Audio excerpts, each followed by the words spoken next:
Gang, what's up? Just Aaron here. Happy Friday, TGIF. We've got a very fun show. This question period should be pretty wild. We're gonna kick it off here with a fun video. It's good to see everybody. Hello, Sheila. Hello, Mr. Pickles. What is going on, Kirk, my man? Rickety, good to see you. How are you? Who else? Is there anybody else in the room? I know we're just getting started. Anyhow, we're going to jump into the first video, guys. I guess this is the intro, but then after that, we've got a fun one, so let's get it kicked off. Oh, hello. Do you have a warrant to be here? When I'm Prime Minister, I will keep my promises. So you want to vote for a pretty boy Canadian named Justin. What could possibly go wrong? I made a mistake. Hey everyone, quiet down. There's a bulletin on TV. And now for this news flash. The NDP leader was just asking about why the Prime Minister gave tens of millions of dollars in corporate handouts to powerful grocery chains. So the answer, of course, is that he voted to let the Prime Minister do that. Mr. Speaker, we know that things are challenging for Canadians right now. Mr. Speaker, our government understands that this is a challenging time for too many families across the country. Here out in Vancouver, I attended an end-of-year gala where the theme was Arabian Nights. And I dressed up in an Aladdin costume and put makeup on. I shouldn't have done that. Every politician has to make choices about what kind of leader they want to be. Are they a kind of leader that is going to exacerbate divisions, fears, and polarization? His comedy routine, I was going to say that he shouldn't quit his day job, but actually, he should quit his day job. Our opposite is showing us exactly what shameful, spineless leadership looks like. He shakes hands with white nationalists.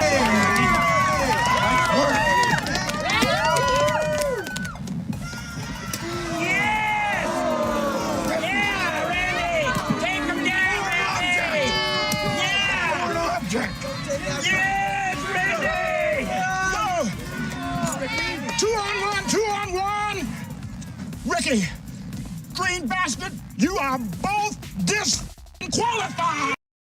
You won't believe what happened in the House of Commons last week. Someone used a word so offensive that pearls were clutched, knickers were twisted, and as the kids say, mad sus was had. When will we put an end to this wacko policy by this wacko Prime Minister? Mr. Poilievre, I'm going to ask the Honourable Leader of the Opposition to withdraw. You can almost hear the collective, oh my, all the way past the Queensway. Now, I've had the honor to represent Regina Capel in the House of Commons for a few years now, including a term as Speaker of the House of Commons.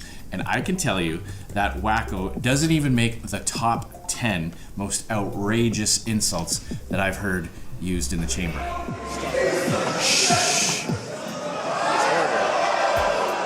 Put an end to this wacko policy by this wacko Prime Minister. The Speaker couldn't stand it and kicked the Leader of the Opposition out of the chamber. I order you to withdraw from the House and from any participation. Then the media went into great detail, using lots of ink and lots of time on television, analyzing the word wacko and whether or not it was unparliamentary and whether or not it should have been used in the debate. Would you say it's time for everyone to panic?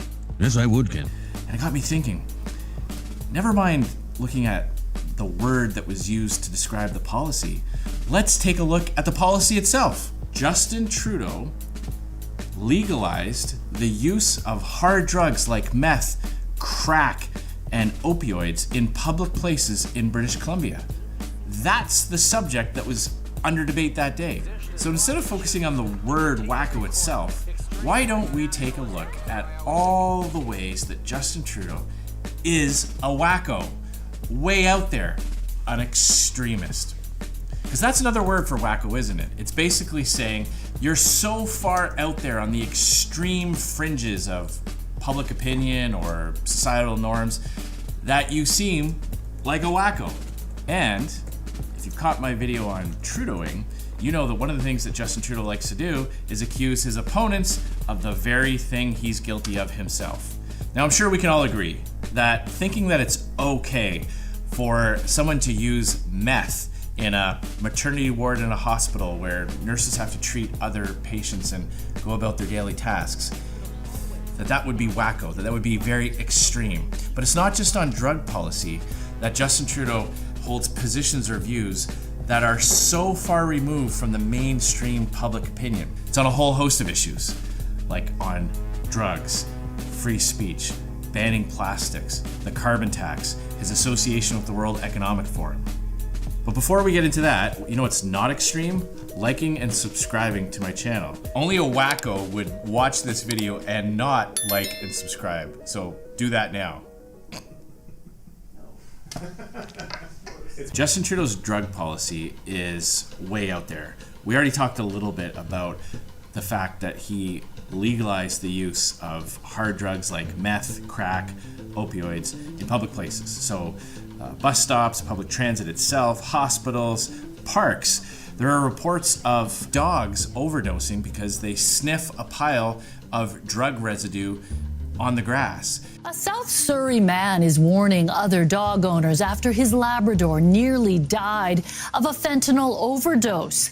The dog had to be revived with naloxone after somehow inhaling or ingesting the deadly drug while out for a walk. This did not happen in Canada before Justin Trudeau was elected, but he systematically started to put in policies that made it easier to access drugs and took away tools from law enforcement to get drug users into the programs that they need to get help and to make our community safer for law-abiding Canadians. Making it legal to use these dangerous drugs in public places was not enough for Justin Trudeau. Because he's such an extremist, he went even further. He started using taxpayers' money to buy powerful narcotics and give them to drug users. And you know what happened? Those government-funded drugs were found all across Canada. The Prince George RCMP say after a months-long investigation, it has seized over 10,000 pills, including prescription and non-prescription drugs. That's because a person who picks up drugs at a government-run consumption site often turns around and sells them to other users, takes the money, and buys even more powerful narcotics. Just take a look at the impact. BC's safe supply drugs being sold by organized crime across Canada. Quote, organized crime groups are actively involved in the redistribution of safe supply and prescription drugs. That's from the RCMP. So this extreme and radical program by Justin Trudeau has the effect of increasing the amount of dangerous drugs on our streets. That's wacko. Now, after the BC NDP government realized that they were plummeting in the polls and that British Columbians were sick and tired of this drug policy, they did a massive reversal. Asked Justin Trudeau to reverse his decision and make this use illegal again. The request of the federal government is essentially recriminalization of the possession or use of illicit drugs in public spaces, period. But don't be fooled. Justin Trudeau still believes in this policy. He said that decriminalization is still a tool that his government will look at in the future. Before we get into some more domestic issues, there's another point I want to make about Justin Trudeau's radical extremism, and that's his government's relation to the World Economic Forum. There's enormous opportunity and enormous potential in that realization. I could do a whole video on all the wacko ideas the World Economic Forum advocates for. All you need to know is Chrystia Freeland, Justin Trudeau's Deputy Prime Minister and Minister of Finance, sits on the board of the World Economic Forum. So let's just take a look at a few of their greatest wacko hits. Own nothing, be happy. Eating bugs. Digital currencies. 15-minute cities. The list goes on and on. These are not conspiracy theories. These are policies or proposals that the WEF has published on its own website. It's right there in black and white and full color for you to see.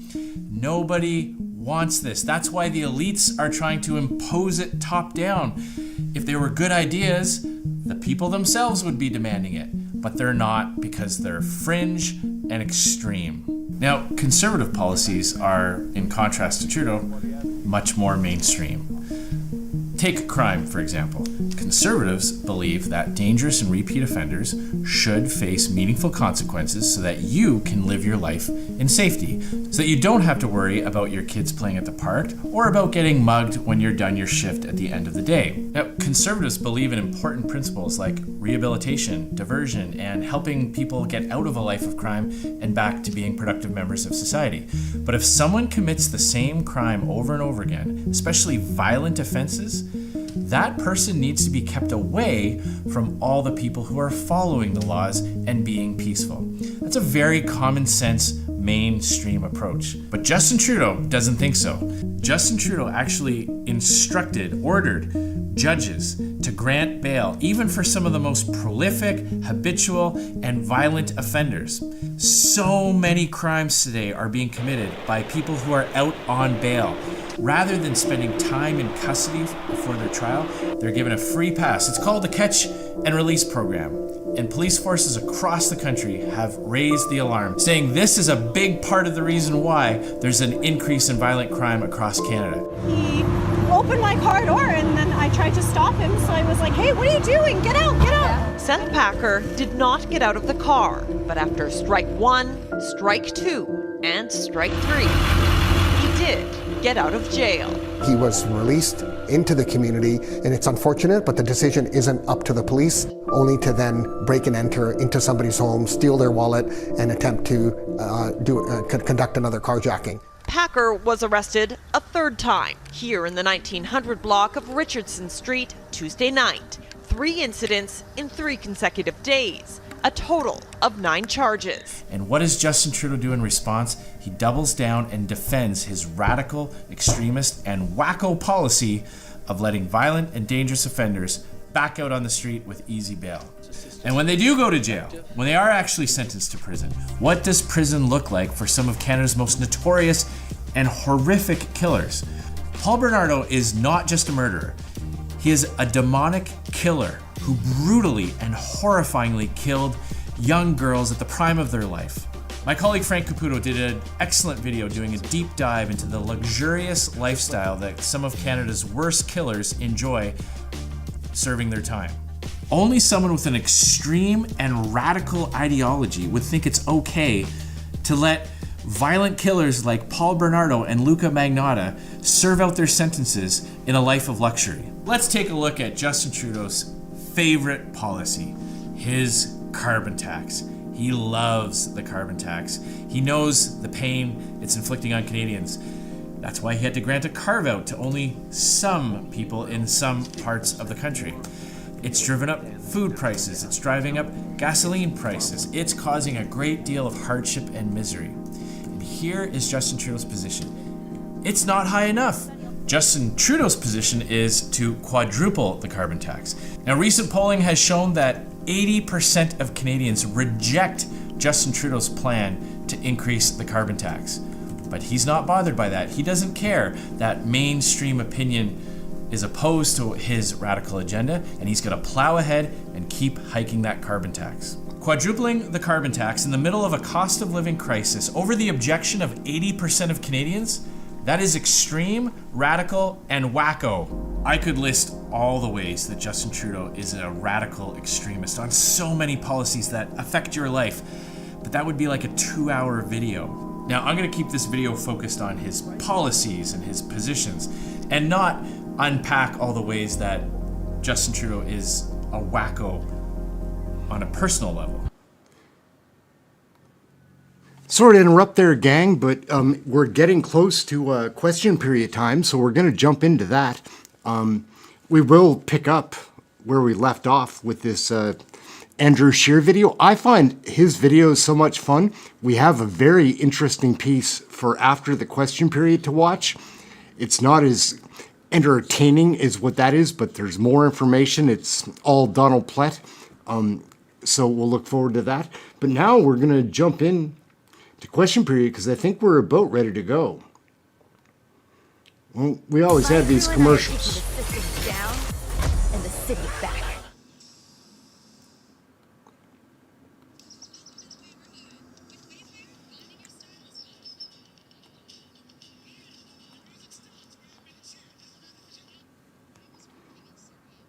Here we go.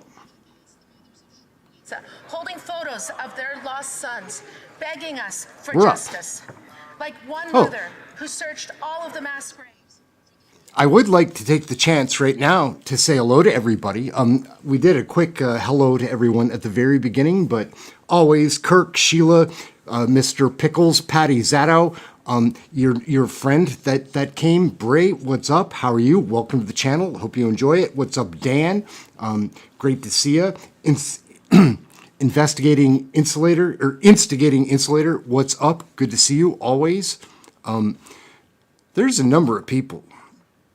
And I don't want to miss anybody. Always True Blue, you're the best. What's up, brother? Thaco, what's going on, man? I saw Rickety in here earlier. Good to see you, Rickety. Also, Dan, I think you're pretty new to the group. Welcome. It's cool that you're here. We're going to have a good time watching these federal politics. And maybe that's about it. Anyways, guys, if you can like, subscribe, all that stuff, it does help in some way, but we're going to drop into the question period now. Let's see what's going on. Oh, hello, Mike. What's going on, man? I miss you. When it gets busy here, for real, it does.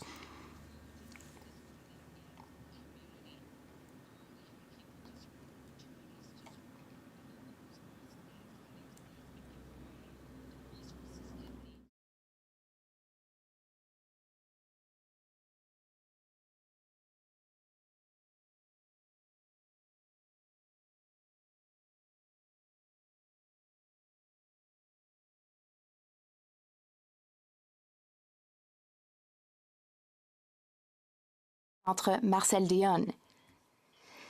We were treated to some truly brilliant performances. First, there was the unstoppable goalie, Riley Mercer, who frustrated opponents with his incredible performances throughout the playoffs. Then, Voslovo Komarov in the running for the Canadian Hockey League Defenseman of the Year. And then there's Ethan Gauthier, a young player from Drummond, the third member of his family to wear the Rouge uniform after his father Denis and brother Kayland. Ethan was the team's top scorer and second in the entire league. He kept us on the edge of our seats all season, Mr. Speaker, and we will continue to be on the edge of our seats thanks to him for a long time, I'm sure. 2024 will go down in Drummondville hockey history forever. The Voltigeurs this weekend will be playing in the Memorial Cup, and this time all of Quebec stands behind them. In Drummond, we are ready to win 2 trophies in a row. Go Voltigeurs, go! The honourable member for Leeds, Grenville, Thousand Islands, and Rideau Lakes. Food inflation has risen to a 40-year high, and food banks across the country are seeing record demand. Canadians that once donated to their local food banks are now standing in line to receive help. People are skipping meals because they can't afford 3 meals per day. It's a sad, sad story, but this is the record of the sellout NDP leader. Since he joined the Liberal government, life has gotten more expensive. Maybe it's because his brother is a top lobbyist for Metro, or maybe it's because he sold out our farmers and working class Canadians by repeatedly raising taxes on them. Either way, we know the only thing that the NDP leader is looking out for is his own pension. Canadians in Southern and Northern Ontario, Hamilton, Edmonton, and British Columbia are turning their backs on the NDP and turning towards common sense Conservatives in record numbers. Conservatives represent a return to normal where hard work is rewarded, and not just for those that drive a BMW or wear a Rolex. Conservatives are going to bring it home. What's up, Flying Brian? I think I missed you before. Elizabeth, good to see you always. Guy Sparkman, what's up? Recognize and celebrate the incredible contribution of nurses who are true heroes of our medical system. I saw this. What's going on? This year's Nurses Week was changing lives and shaping tomorrow. And this statement is certainly true. Nurses play a critical role in our healthcare system and in the future of our health. They are often the first point for contact for patients, providing compassionate care, emotional support, and expert medical treatment directly impacting their lives.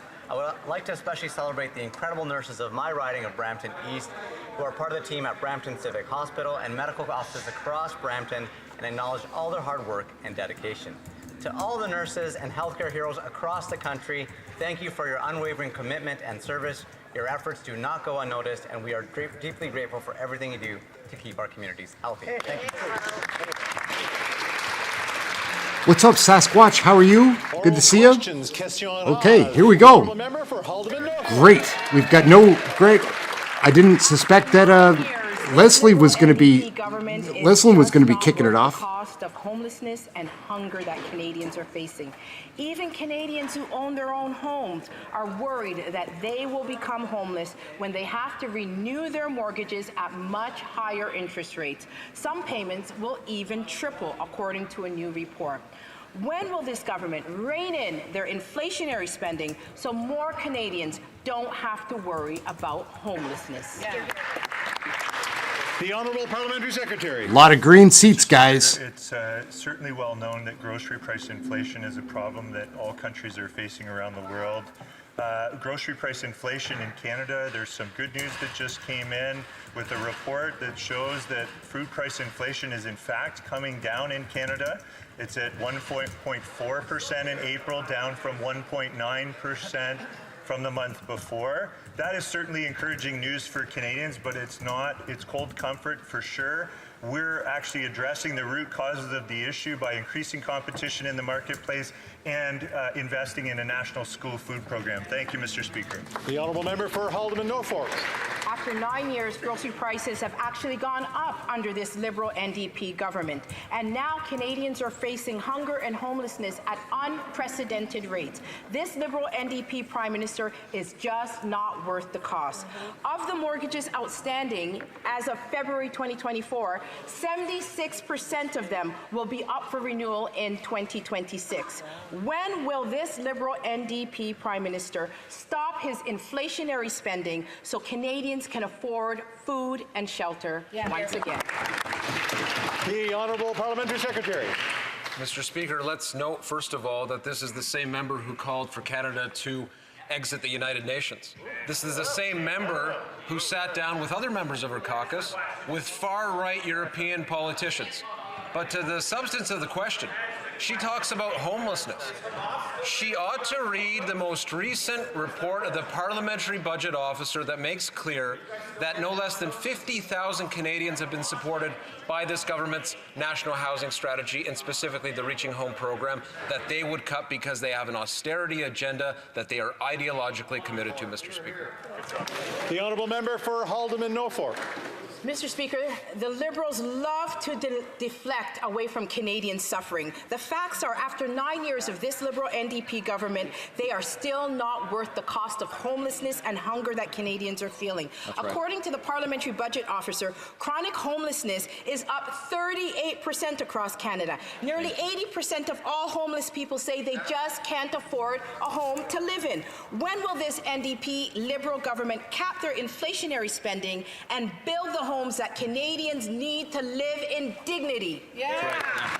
The Honourable Parliamentary Secretary to the Minister of Environment. Thank you very much, Mr. Speaker. And again, ironic coming from a member who has been advocating and has actually written a petition to this House of Commons for Canada to leave the United Nations altogether. We see yet again more disinformation from the Conservative members on climate change and affordability, two issues that they either don't understand or simply don't care about. If they did care, they would acknowledge that Canada is reducing our pollution and inflation is coming down. But the Leader of the Opposition wants to scrap it all. He doesn't want Canadians to receive their Canada carbon rebate on July 15th. He just wants to make sure his rich oil and gas friends can pollute even more and get even richer, Mr. Speaker. The Honourable Member for Louis Saint Laurent.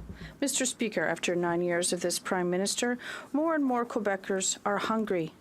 I was in Abitibi last week, and at the Rwanda Food Bank, there's a very worrisome situation. 54% of the people who go there have a job.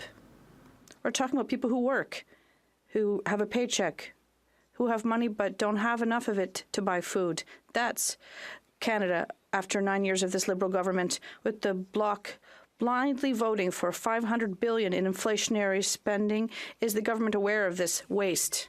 The Honourable Minister, my colleague across the way, seems unaware of what we've lived through the past few years. We've been there for people, although they want to cut everywhere. We are here for food security. We have a school food program in partnership with programs. We also have the Canada Child Benefit. Remember when they were in power, they gave everyone the same check. But we have lifted many children out of poverty. The Honourable Member for Louis Saint Laurent. things are working so well. Look at what happens in my riding of Lorettaville area. It's an unusual situation, something I thought I'd never see in my lifetime. On a website, someone wrote, I was wondering if someone could trade me 2 or 3 home-cooked meals for some work. I can fix just about anything. Mr. Speaker, we're talking about a man asking for food. That's what's happening after 9 years of this government. Is the government is aware that when they rack up compulsive deficits, we're left with this situation. The Honourable Minister of National Revenue. Mr. Speaker, true, people are having a hard time. Also in my riding, I visit people and across the province and the country as well. We meet with people at food banks and with our partners. We went through a pandemic and abnormal inflation, but inflation is coming down. And because we are making the right decisions and focusing our investment and help on people who have the most need, the greatest need. The Honourable Member from Manicouagan again. Mr. Speaker, the Liberals showed up yesterday to save the chair of the Francophonie Association. And do you know what he said? Mr. Speaker, can I start again? Thank you. The Liberal cavalry marched in yesterday to save the chair of the Canadian Francophonie Assembly. The Honourable Member from Manicouagan. Mr. Speaker, the Liberal cavalry showed up yesterday to save the president.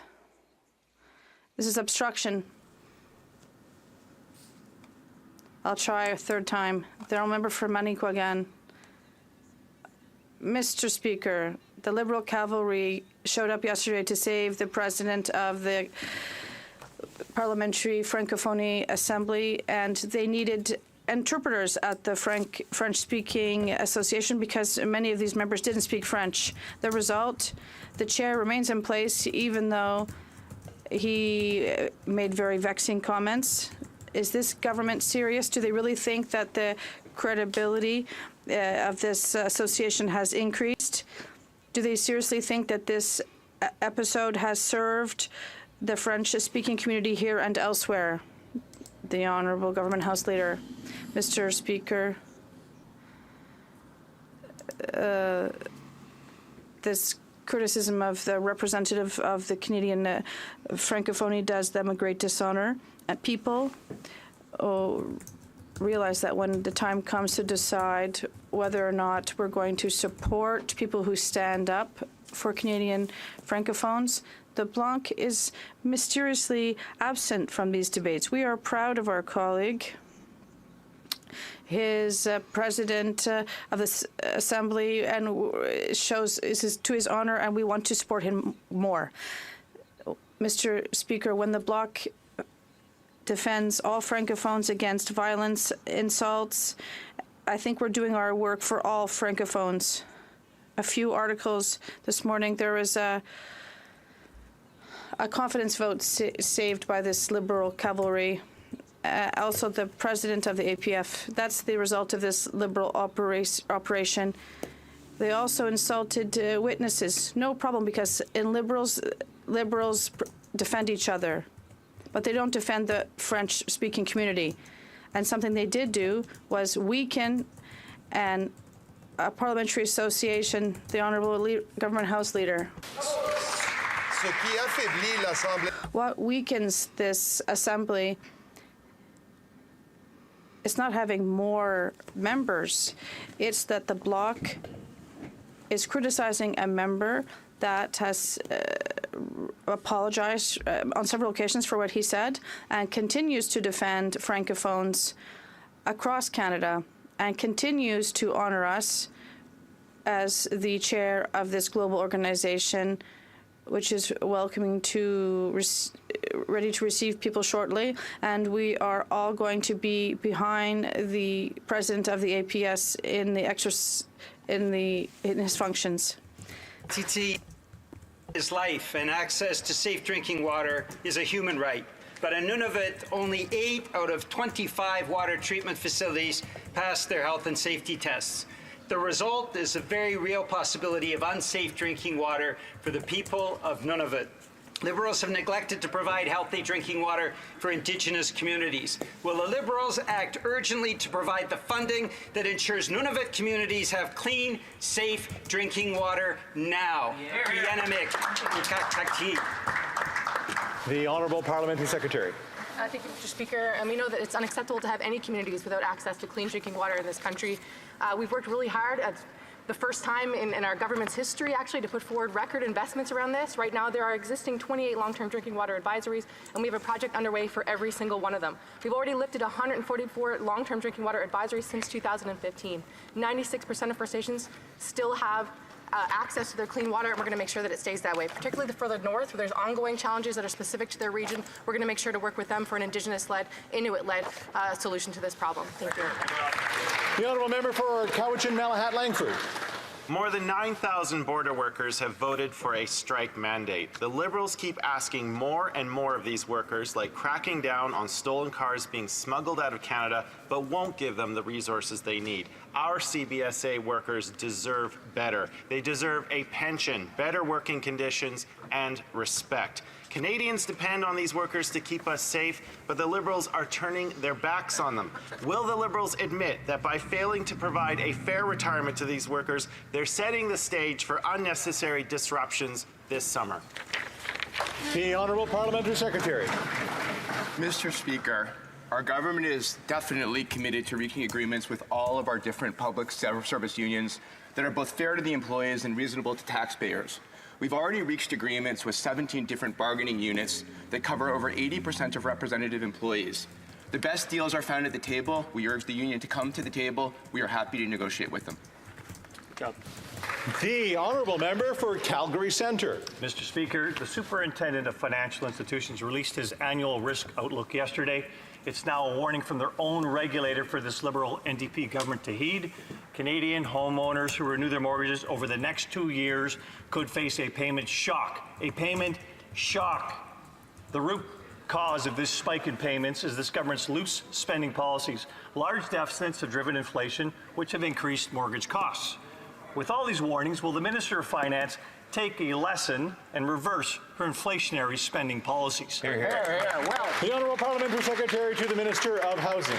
Thank you, Mr. Speaker. Recently, let's take note, the Parliamentary Budget Officer just this week described Canada's fiscal position as top of class.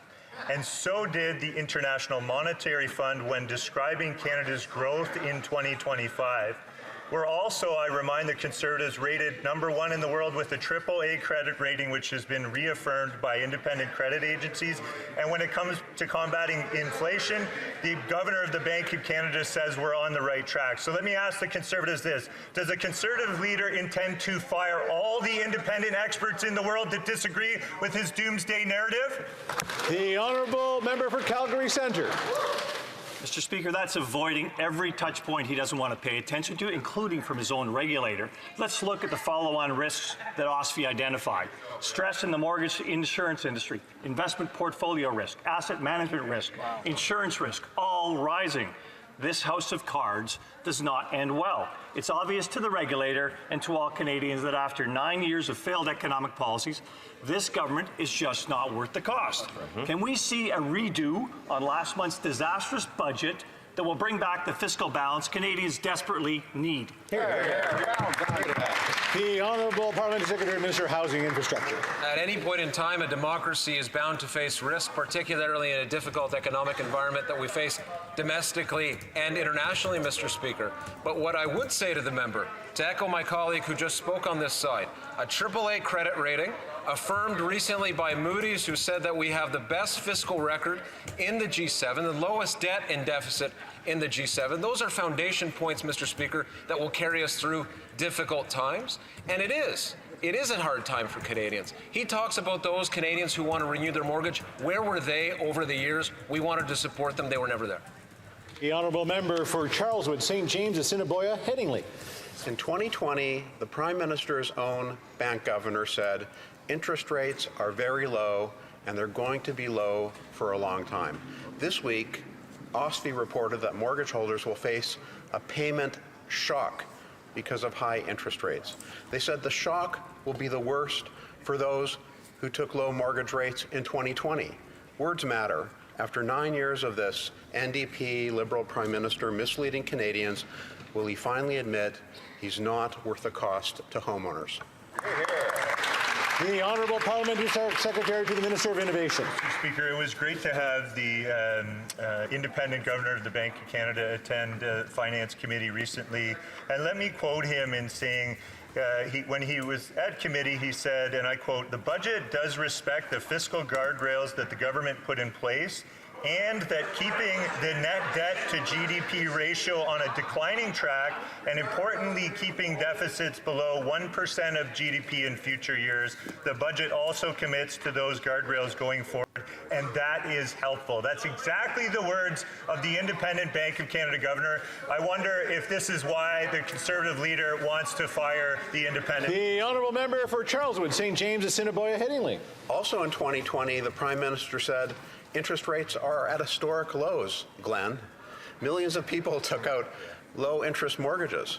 Tuesday, his own bank regulators reported that homeowners renewing mortgages will now face a payment shock because of high mortgage rates they got in 2020, increasing the risk of default. After 9 years of this NDP Liberal Prime Minister misleading Canadians, will he finally admit he is not worth the cost to people who are losing their homes? The Honourable Government House Leader.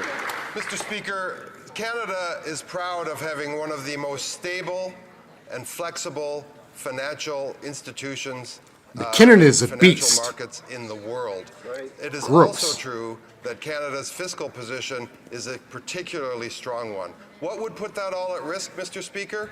The Banana Republic promise of the Leader of the Opposition to fire the Governor of the Bank of Canada, sending shockwaves to global markets and exposing homeowners, mortgage holders, to intense interest rate risk. The Honourable Member for Calgary Shepherd. After 9 years of this NDP Liberal Prime Minister, more Canadians are now going hungry and homeless, and the latest annual risk outlook from OSFI highlights that 76% of mortgages will come up for renewal by the end of 2026. Now, the Prime Minister's high mortgage rates are creating misery for Canadian homeowners. And again, the Liberal government's own bank regulators flashing red stop signs. The Bank of Canada governor has said that out-of-control federal spending is not helpful. How much more mortgage payment pain will Canadian families have to face and endure to satisfy this NDP Liberal government's big government spending? The Honourable Government House Leader. That member should know better than to stand up and talk about financial markets when his own leader is the person that has promised to send tremors into the international financial system by taking over like some dictator the operations of the Bank of Canada and arbitrarily firing the governor. That's right. The governor who, of course, is watching inflation very carefully, and I know he will have noticed that inflation for the 4th straight month is down to the Bank of Canada's target range, and we want to continue getting that inflation number down. Not a McKinnon fan, guys. Can't stand him. Rhetoric is cold comfort to homeowners who are facing hundreds of dollars per month of increased mortgage costs because of their decisions during the pandemic. They doubled the national debt. They increased spending by $600 billion over that time period. That led to higher mortgage interest costs. At the same time, when the Prime Minister was saying that interest rates would never go up, they are so low they could continue. And mortgage holders listened to him. They took out more mortgages, and now they're facing higher mortgage rates, so punishing they have a hard time paying for it. So my question to him is, when is the NDP Liberal Prime Minister going to learn his lesson, and is he going to give homeowners a break on these mortgage rates? Some good news. I just saw Rick Perkins. I bet you he's going to be speaking today. He's always entertaining. Seriously, Mr. Speaker, were it not for the Conservative record, those same mortgage holders in years past benefited from a tax cut to the middle class that this government introduced. They benefited from the Canada Child Benefit. They're benefiting now from the child care program this government has introduced. Dental care where they are eligible. Pharmacare, Mr. Speaker, all those measures that benefit middle-income Canadians and lower-income Canadians working hard to join the middle class are measures that they did not support at all, and they want to fire the Governor of the Bank of Canada. That's irresponsible. They never answered the question on that. The honourable member for Montigny. Climate change is threatening the St. Lawrence River. That's what federal government scientists revealed on Wednesday. Water temperatures have reached record levels, up to 5 degrees above average. Water is depleted of oxygen, and as a result, species such as shrimp are in serious decline. Biodiversity and the economy of our regions are at risk. And yet, while federal scientists are sounding the alarm, the federal government is opening a new pipeline in the West to encourage dependence on dirty oil. Frankly, right in the middle of a climate crisis, when will the Liberals listen to science? The Honourable Parliamentary Secretary. Thank you very much, Mr. Speaker. When we came to the government in 2015, Canada was even protecting 1% of its territorial waters, and we have now lifted this to 15%, and we plan to protect 30% by 2030. This is an objective that we agreed to at COP15 in Montreal. We are investing record amounts in partnership with Indigenous peoples across the country to protect a greater portion of our territory. The Honourable Member for Repentigny. The St. Lawrence River is the beating heart of Quebec. It's the cradle of the Quebec nation, which has developed along its bank for 4 centuries. And today, we see that climate change is attacking these shores, threatening biodiversity and jeopardizing the survival of species that have been fished for generations. Meanwhile, the federal government is investing $34 billion in a dirty oil pipeline, the primary cause of global warming. Ottawa is literally making Quebecers pay for damaging their own ecosystems. How much longer will we accept entrusting our money to this irresponsible country? The Honourable Government House Leader. Mr. Speaker, the Bloc can't be serious. You have before us the first government that has credible targets and a plan to reach net zero by 2050. You have a government that is taking care of its oceans and is fighting against plastics with a series of measures that will ensure that Canada will reach its Paris targets and fight climate change, and also including in the St. Lawrence River. Carlton Trail, Eagle Creek. After 9 years of this NDP Liberal Prime Minister, more Canadians are hungry and homeless. The number of tent cities is growing across the country, and the number of people lining up at food banks has grown to over 2 million and continues to climb. The Salvation Army reports that 26% of Canadians are skipping or reducing meals. This Prime Minister is not worth the cost. When will he finally stop his inflationary spending, which is forcing Canadians to go hungry? The Honourable Parliamentary Secretary to the Minister of Housing. Mr. Speaker, in that constituency of the member where individuals might find themselves homeless, she can go back and show the Leader of the Opposition's housing plan that unfortunately says nothing about homelessness. Zero, Mr. Speaker. The Leader of the Opposition purports to present a vision for this country. It is hollow, Mr. Speaker. There is nothing there on so many issues, but specifically on homelessness. He's never cared about these issues, Mr. Speaker. When it comes to supporting Canadians on a range of matters, from homelessness to childcare to pharmacare to dental care, they have been silent. They don't care. The Honourable Member for Carlton Trail, Eagle Creek. Here are the facts. After 9 years of this NDP Liberal Prime Minister, more Canadians are losing their homes and going hungry. The number of Canadians reported food security challenges has increased, and 26% are skipping meals. Costs continue to rise, and this government's plan to raise taxes will only make it worse. Canadians are losing hope. This Prime Minister is not worth the cost.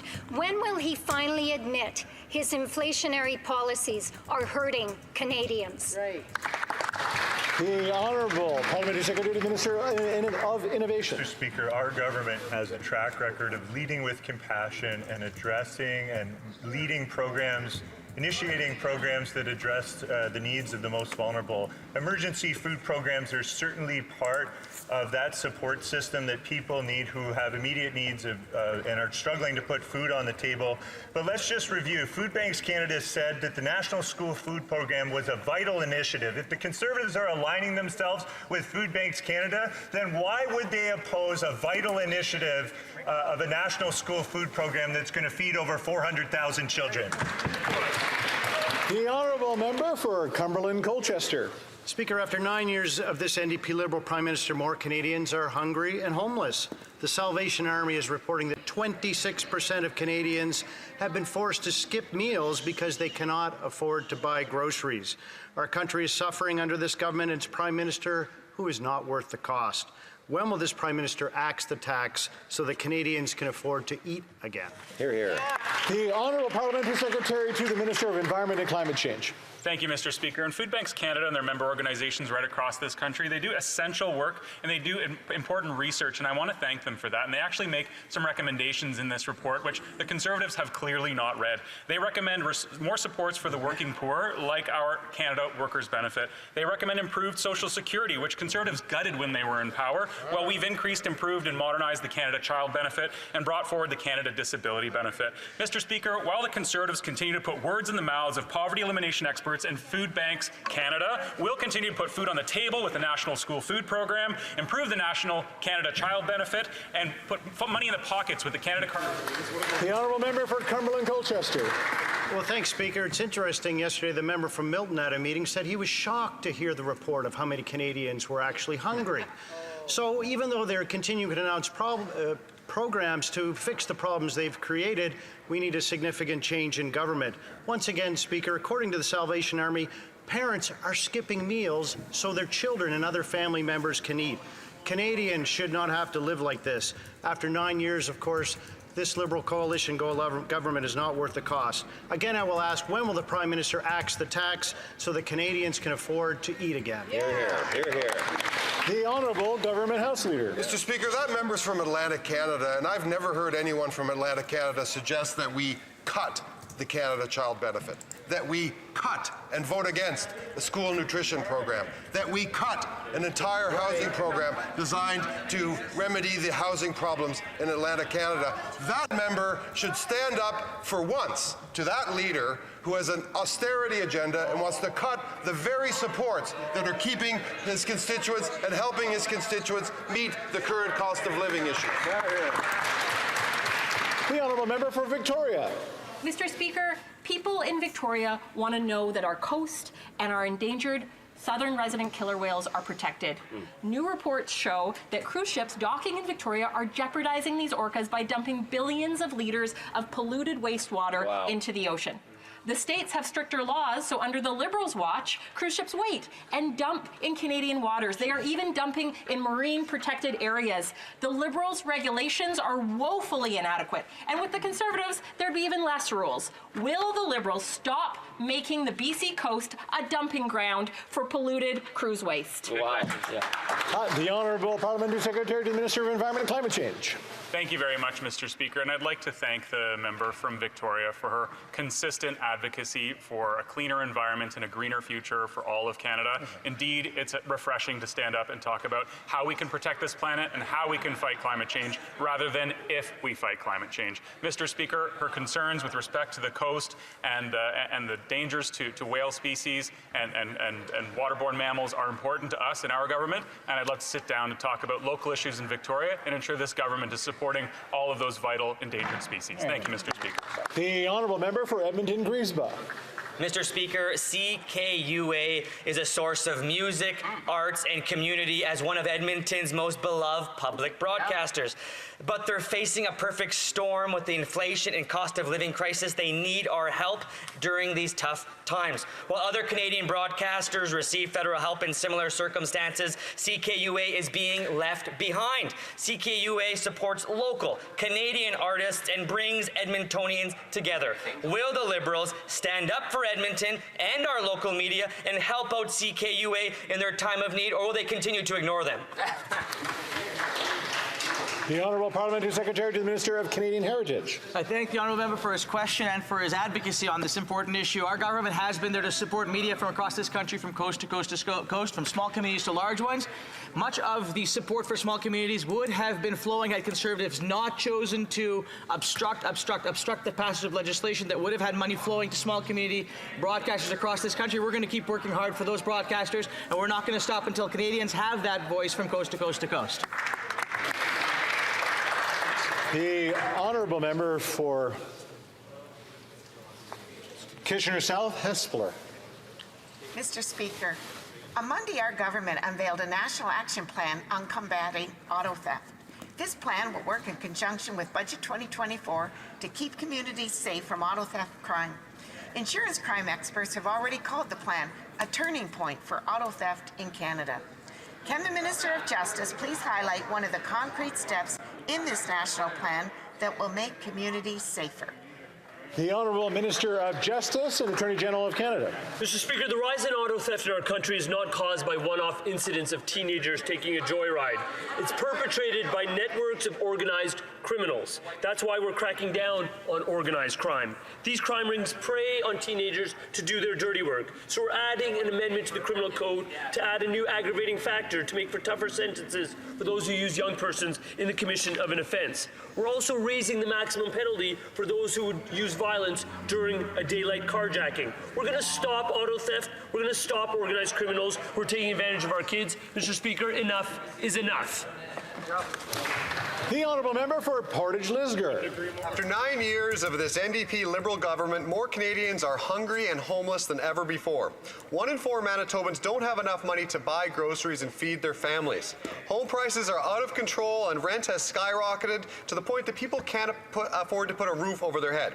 How can this Prime Minister keep a straight face and try to tell 40% of Manitobans, now paying more than 30% of their income on housing, that everything in this country is in fact fine? Or are Manitobans just experiencing it differently? Whoa.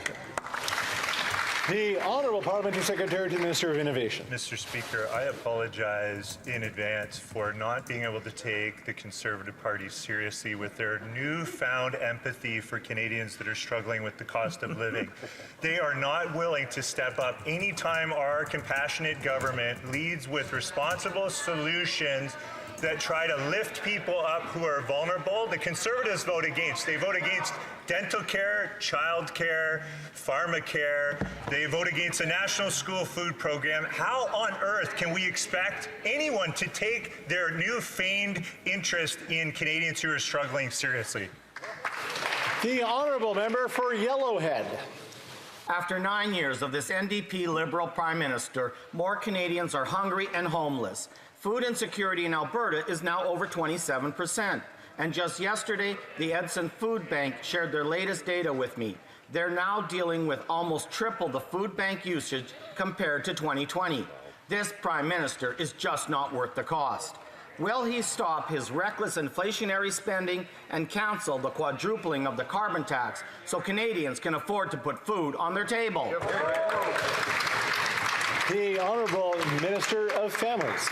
Mr. Speaker, I'd like to share today some of the feedback on our announcement of a national school food program in Budget 2024. The Coalition for Healthy School Food released a statement applauding the federal government for the investment and urging all provinces and territories to sign on to this new policy to provide nutritious, culturally appropriate, sustainable and affordable food to school children across this country. On this side of the House, we'll continue to make investments in children and family. On that side of the House, they need to explain to Canadians why they won't support feeding children. The Honourable Member for Saskatoon-Grasswood.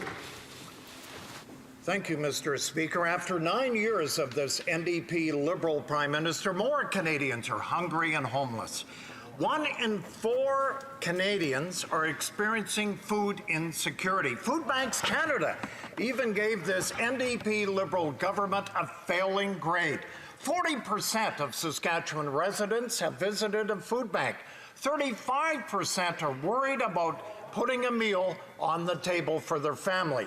This Prime Minister is not worth the cost. So why does he tell Canadians we've never had it so good? The Honourable Minister. Mr. Speaker, this is rich coming from people who sat in a government that led through Canada's worst economic performance in the last 30 years after the 2008 financial crisis. They had no idea what to do, no idea how to get Canadians back on their feet. We have gone through a global pandemic, Mr. Speaker. We have put in place measures to not just save businesses, but people's livelihoods, to get this country back on its feet. 130% employment since before the pandemic, Mr. Speaker. They want to cut the Canada Carbon Rebate. They want to cut the Canada Child Benefit. They're cuts. We're here to support Canadians each and every day. The Honourable Member for Oshawa. After 9 years, this Prime Minister is not worth the cost. According to the 2024 Poverty Report, 44% of Canadians are paying more than 30% of income on housing, which is a big F for this government. Mr. Speaker, this NDP Liberal government only gets an A+ when it comes to creating disastrous policies. The member from Whitby previously stated we are going to have to switch our lifestyles and it's going to be painful. Mr. Speaker, is this the kind of pain he was talking about? How much more pain will this Liberal NDP government intentionally inflict upon Canadians before they axe the carbon tax? That's right. The Honourable Minister of Rural Economic Development. Mr. Speaker, I really find it quite rich coming from the party opposite. We've been trying to get the fall economic statement passed because that's going to give the members in the rural parts of his riding a family of four, an extra $1,344 a year. That's what we're doing for Canadians all across this country. So please, pass the fizz. We know people are having trouble with things. This is going to help people, along with $10 a day daycare, along with dental care, along with... Is that called a frock? We are doing a lot, and I know we acknowledge that. What is she wearing? The Honourable Member for Drummond. Yesterday, while the committee was studying an overhaul of the Court Challenges program, it was dismaying to see a block amendment rejected. A simple amendment asking just one thing, that the Court Challenges program respect the Official Languages Act. That act recognizes that French is threatened, recognizes the existence of other laws, such as the Charter of the French Language, which is designed to protect our language, and recognizes the need to foster a Francophone majority in Quebec. What's the Liberals' problem with respecting the Official Languages Act? The Honourable Minister of Justice. No? When it comes to the Court Challenges program, this is a program that was created by the Liberal Party of Canada and scrapped by the Conservatives and restored by the Liberals during our current term of office. We will strengthen French and official bilingualism all across Canada. We're defending minority language communities, and we're all in favor of protecting both official languages all across Canada, which are protected under the Constitution. The Honourable Member. Mr. Speaker, it would be nice to get some serious answers to serious questions. It's disturbing to see the government refuse to require the Court Challenges program respect federal law. Once again, the Liberals are entangled in their own contradictions over French. They still have a hard time recognizing there's only one official language that's threatened in Quebec, and that's French. So much so, in fact, that they refuse to demand that the Court Challenges program take into account their own legislation, the Official Languages Act. Why should the program ignore the different situations of English and French in Canada and in Quebec? The Honourable Minister. I have to point out to the member opposite that the Court Challenges program was set up to protect minority official languages communities from the very beginning. That was the root of the program. The very raison d'etre of this program was to protect Francophone communities outside Quebec and the English-speaking community within Quebec. So our dedication to protect and promote both official languages is shown in that. That's what we did with the Official Languages Act and what is already there, the protection that's already there in the Canadian Constitution. The Honourable Member for Montmagny. Mr. Speaker, after 9 years of this Prime Minister, more and more Quebecers are hungry and homeless. The Bloc voted for $500 billion in budgetary appropriations. They claim to represent Quebecers, but then they turn their back on them and vote for inflationary centralizing spending. Quebecers are suffering, and the Bloc is voting for more and more money for the federal government and less for Quebecers. Can the Bloc Liberal stop supporting this Prime Minister's uncontrolled spending? The Honourable Minister of National Revenue. Thank you, Mr. Speaker. I'm always surprised when my Quebec colleagues say things like that. They know full well what we've been through in recent years. There was a global context affecting all of us, but luckily the Liberal government was there to help the people that needed help the most. It would have been a disaster had the Conservatives been in office. We helped those who needed the most help. There was the Canada Child Benefit. Our approach is to help only those families that need support. The Honourable Member. Mr. Speaker, after 9 years of this Prime Minister, more and more Quebecers are living with hunger, homelessness and poverty. While Canadians suffer because of inflationary Liberal policies, the Bloc continues to encourage them. Quebecers are crumbling under the weight of this broken economy. And what's the Bloc doing? Voting for $500 billion in budgetary appropriations. The Bloc and the Prime Minister are just not worth the cost. Can the Liberal Bloc show a little empathy for Quebecers and think of what they need for once? The Honourable Minister of National Revenue. Thank you, Mr. Speaker. That's a bit contradictory, what my colleague just said and what the Conservatives are saying. They propose to cut back on benefits. But what should we do? Just forget about the dental coverage that should help not just seniors, but also young people or people with disabilities who need help the most? What should we do? Where should we cut? Should we cut the school food program? Should we cut the infrastructure program? I'd like to know what they would cut to reduce spending. Thank you, Mr. Speaker. The Honourable Member for Beauce. Mr. Speaker, after 9 years of this Bloc-backed Liberal Prime Minister with $500 billion in inflationary centralized spending, 1 farm in 5 can't make their debt payments. Our farmers are crying out to the government. The Liberals are adding insult to injury by cutting funding to 4-H clubs all across Canada. These 17,000 young people and 7,000 volunteer leaders are training the next generation of farmers. When will this Liberal government stop hurting the agricultural sector and instead help feed our already starving population? The Honourable Minister. Thank you, Mr. Speaker. My colleagues have a short memory about what the Conservatives did when they were in office. They cut back on agricultural programs, on research and innovation for agriculture. They cut hundreds of millions of dollars to help small farmers deal with crop risk. So we've been there. We've helped farmers be more resilient and more resistant to climate change, more innovative. We've helped to develop new markets as well. Thank you, Mr. Speaker. The Honourable Member for Laval-les-Îles.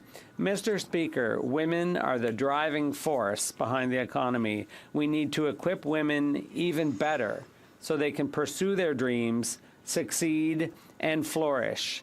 It's not just the sensible thing to do. It makes sense economically, too. Can the Minister of Employment, Workforce Development and Official Languages tell the House what the government's doing to improve the situation of Canadian female Canadian workers? The Honourable Minister. Mr. Speaker, I'd like to thank my colleague from Laval-les-Îles for this important question. Our government believes in setting women up for success. That's why we created $10 a day childcare. That's why contraceptives will be free under our pharmacare plan. That's why we'll always stand up for a woman's right to choose. Mr. Speaker, we support families at every opportunity. And what do the Conservatives do? They vote against every step of the way. Saskatoon University. After 9 years, something is rotten in the state of Canada, more specifically in Ottawa, and we all can smell it. That's why there's a public inquiry on the foreign interference in the first place. But this government is once again trying to cover it up, redacting documents they have already promised to send to the Commission. Today, I speak for all Canadians when I say we all know this Prime Minister is not worth the cost. So exactly what is the NDP Liberal coalition government hiding? The Honourable Parliamentary Secretary. Mr. Speaker, as the Minister pointed out yesterday, the member opposite might wish to speak to his House Leader because in drafting the terms of reference for the inquiry, all parties in this House agreed to those terms, which included redactions for things like cabinet confidence and client solicitor privilege. So it's pretty insincere, Mr. Speaker, for Conservatives to agree to the process and now criticize that very process. We've been clear with Canadians, and we will continue to work to deal with foreign interference, unlike Conservatives who felt it didn't politically advantage them. The honourable member for Saskatoon University. Well, the cover-up coalition continues, Mr. Speaker. Trust is one of the most precious things. And after 9 years of this NDP Liberal government, Canadians have learned exactly how much they can trust Liberal promises. This Prime Minister's not worth the cost. The Minister promised the Commission would have complete access to the evidence. And yet, they haven't given the government what the government promised. In fact, the government did the exact opposite and is trying to cover up everything. When will the Liberals finally quit with the cover-up and tell the Canadians the truth? Hear, hear. The Honourable Parliamentary Secretary to the Minister of Public Safety. Mr. Speaker, I'm curious what point percentage system the member opposite operates off of for repeating Conservative slogans in one question.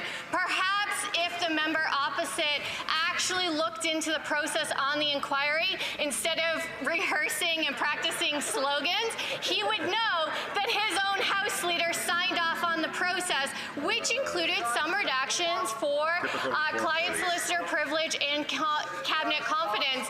Mr. Speaker, they should spend more time on understanding interference and less time acting. The honourable member for Lanark, Frontenac, Kingston. Mr. Speaker, pulmonary arterial hypertension, also known as PAH, is a disease that blocks arteries in the lungs, causing high blood pressure in the lungs and damaging heart tissue. Patients diagnosed with PAH have on average 3 years to live. In the United States, a drug called sotatercept was recently approved by the FDA. This drug increases quality of life and increased lifespan for PAH patients, and even in some cases reverses the damage caused by the disease. Mr. Speaker, when will this life-saving drug be approved for use in Canada? The Honourable Parliamentary Secretary to the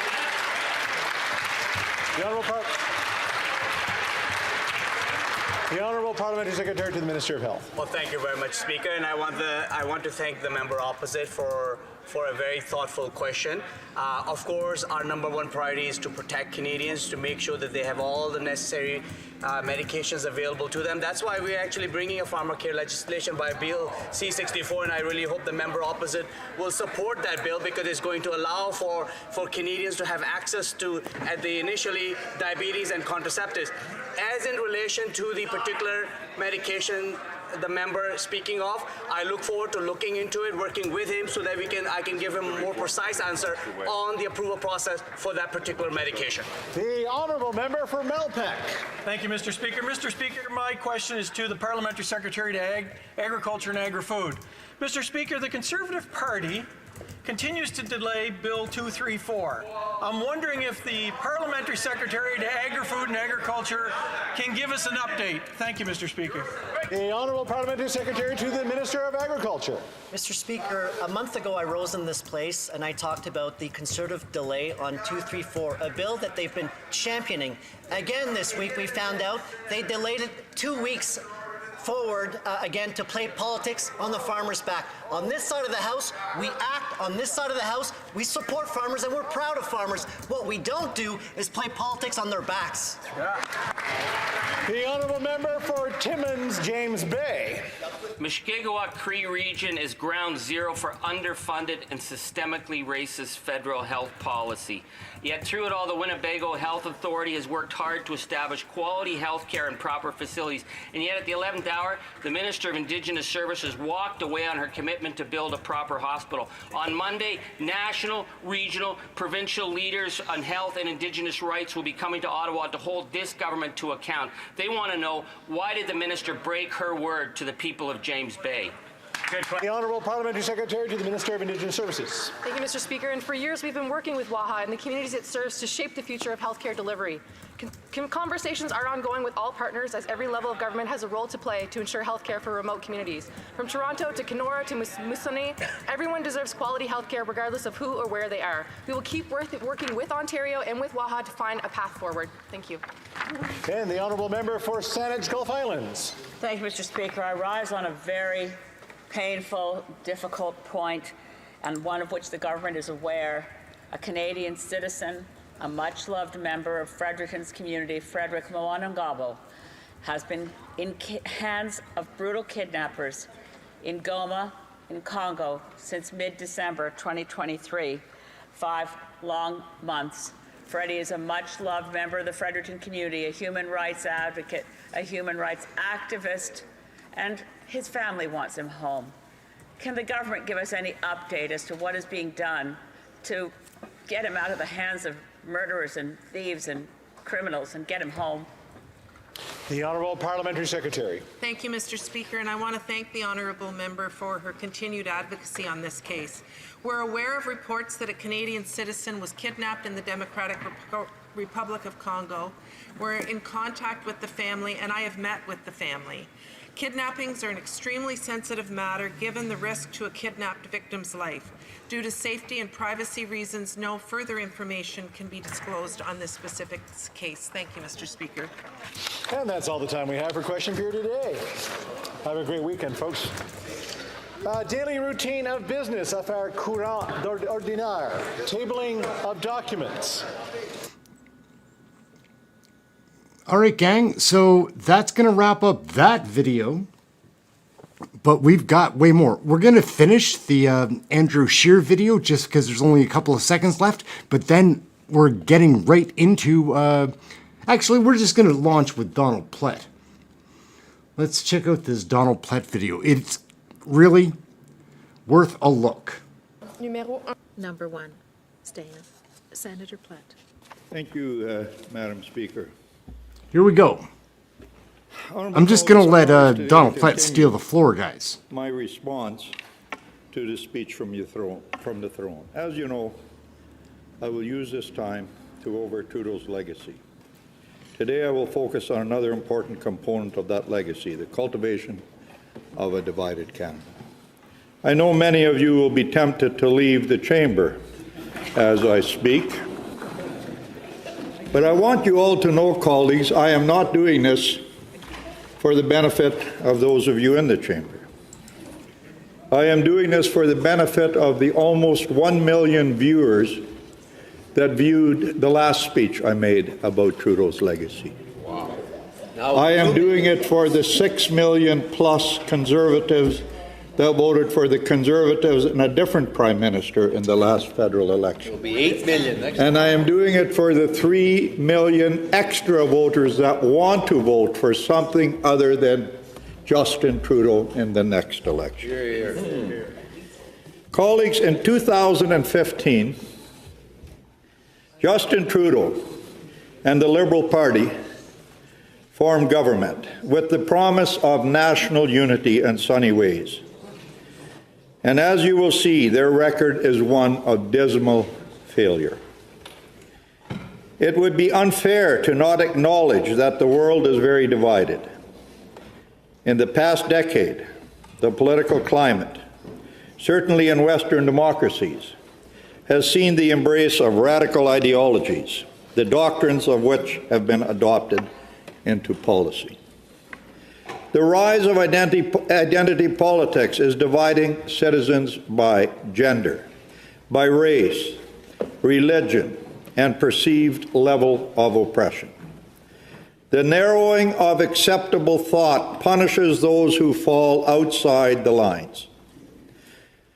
This has spurred populist revolts by those who feel abandoned and disregarded by the established elite groups.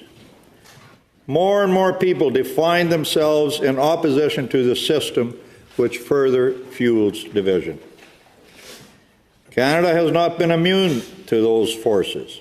However, a leader with any integrity or sense would acknowledge the political climate, remind citizens of who we are as a country, our common goals and principles, and focus on moving forward with policies that could bring us together.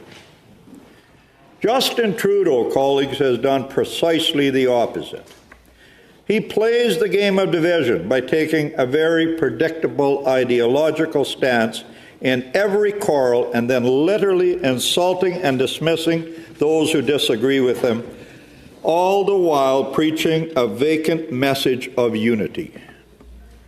In 2024, it should be clear to every Canadian, our Sunny Ways Prime Minister has left the country far more divided than he found it. Is there a person in Canada who can honestly say we are more united and unified than we were prior to Justin Trudeau taking office? Colleagues, our country is a mess, and I fear that this is not by accident.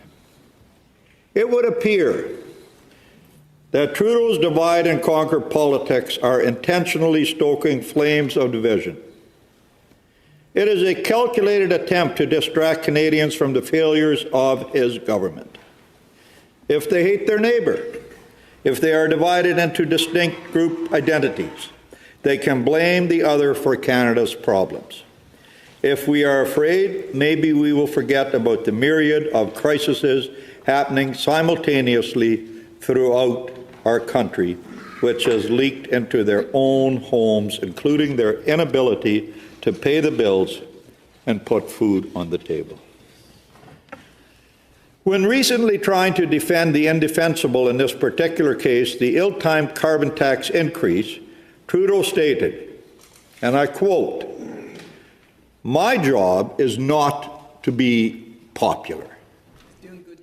No, Prime Minister, it is not. It is also not your job, Prime Minister, to cultivate polarization and ostracize swaths of Canadian population who disagree with you. John Ibbitson wrote in the Globe and Mail in October, "Every Prime Minister's highest priority should be to leave the Federation stronger, or at least not weaker, than they found it." By that measure, he notes, Mr. Trudeau's tenure has been a failure. Honourable Senators, allow me to walk you through some of the many ways our national unity has unravelled during and under Trudeau's watch. The COVID-19 pandemic was indeed a challenging time for leaders around the world.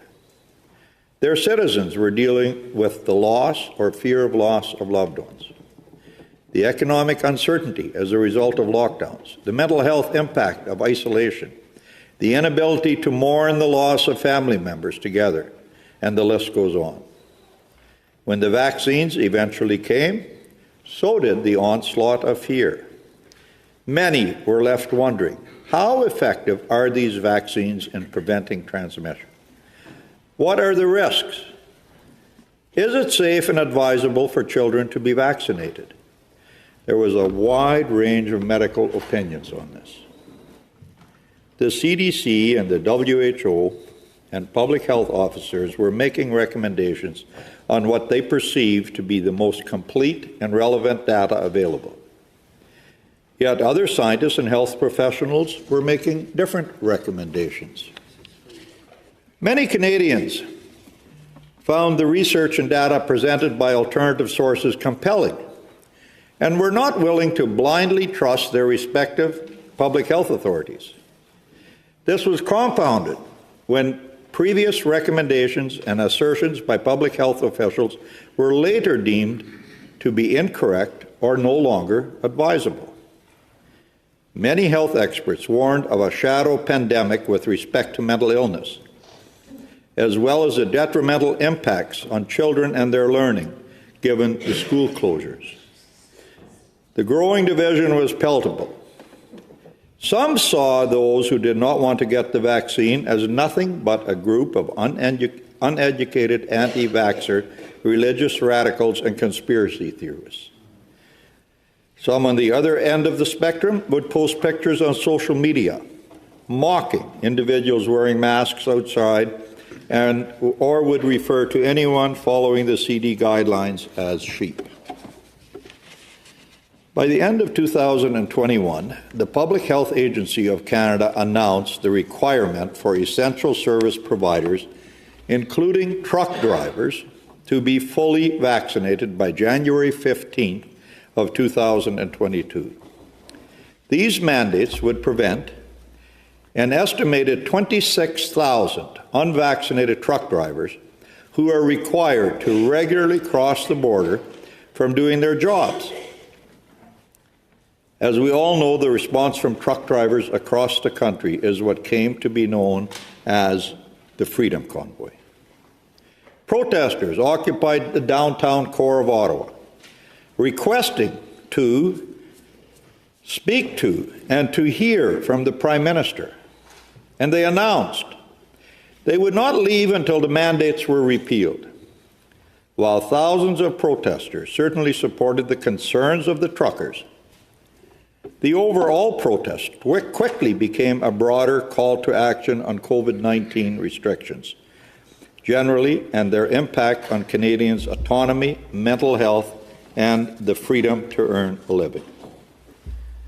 The truckers, who ironically were praised by Justin Trudeau in the early days of the pandemic, along with an empty "Thank a Trucker" hashtag, ultimately became Trudeau's political target and enemy.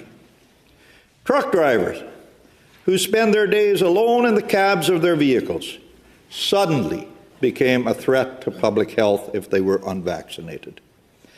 Of course, when asked in the House of Commons to produce data linking truck drivers to COVID-19 infections in Canada, neither the Health Minister nor the Chief Public Health Officer were able to do so. These men and women were literally fighting for their right to work. They were exercising their right to protest in the nation's capital. And they had come together with other concerned Canadians to stand in opposition to government overreach that was becoming pervasive. A leader with any capability or integrity may look at the stark divide plaguing the nation and respond by acknowledging the struggle among Canadians and the difficulty of navigating, changing, and conflicting information, and may remind Canadians that we have a common goal, and that is to minimize the risk of death and illness among Canadians and to resume life as usual, including the ability to earn a living as quickly as possible. So, what did Trudeau do?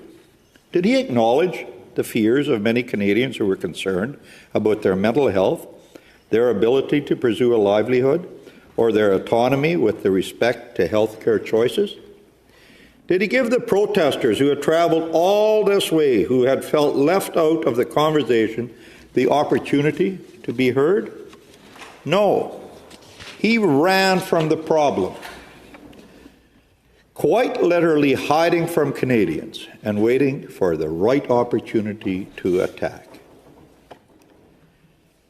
As is the case with nearly every large-scale protest, there were a few bad actors who showed up to promote a message of hate that had nothing to do with the protest itself.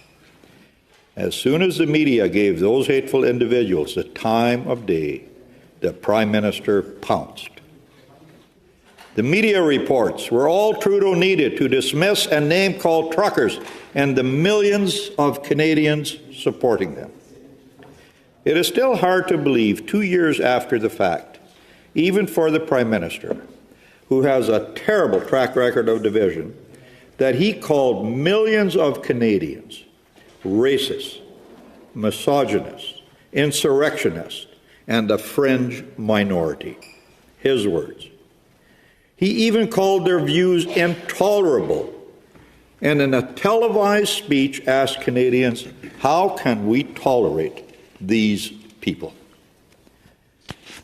Let me repeat. The Prime Minister asks about those who oppose him. How can we tolerate them? Of course, the Prime Minister knew that the few racist idiots did not speak for or represent the valid concerns of truckers. But rather than using his position of power to unite at the height of COVID-19 tensions, he dismissed and disregarded the concerns of Canadians who felt left out of the conversation, who felt powerless and desperate, and he insulted them. He intentionally painted them all with the same brush in an attempt to justify his failure to engage with them. As Jennifer Lewitz said in a special to the National Post. It was like watching a leader pour gasoline on an already burning fire. Here we had a leader who had no issue creating an environment of intolerance for anyone who did not fall into line. And to make it worse, his MPs and supporters started doing the same thing. She quotes, a government that had pledged to crack down on online bullying was making it acceptable for Canadians to harass their neighbors for making a different medical choice. Even Liberal Member of Parliament Joel Lightwood took note of his discomfort with the situation when he stated, and I quote, "I can't help but notice with regret that both the tone and the policies of my government changed drastically on the eve and during the last election campaign. From a positive and unifying approach, a decision was made to wedge, to divide, and to stigmatize. Now that we have one of the most vaccinated populations in the world, we've never been so divided." This is a powerful statement from a member of the Prime Minister's own caucus. The week after Mr. Lightwood's comments in response to a question from a Jewish member of Parliament, Melissa Lantsman, the Prime Minister doubled down on his characterization of the protesters, saying, "Conservatives members can stand with people who wave swastikas. They can stand with people who wave the Confederate flag." This is our Prime Minister, colleagues. Imagine Justin Trudeau just associated a Jewish member of Parliament to a swastika. He was so intent to divide the world between good and evil, and of course putting his political adversaries in the evil camp, that he forgot who he was speaking to. This is Justin Trudeau. He will never hesitate to insult his adversary. He will never hesitate to go over the top and paint anyone who disagrees with him as evil. In his mind, he does not have political adversaries. He has enemies. And since he is Canada, his enemies are Canada's enemies. With this attitude, it has proven impossible for him to simply debate and come to a compromise or an agreement. It is always good, him, versus evil, the other side. When asked to apologize for his remarks to Ms. Lantsman, he refused and left the chamber.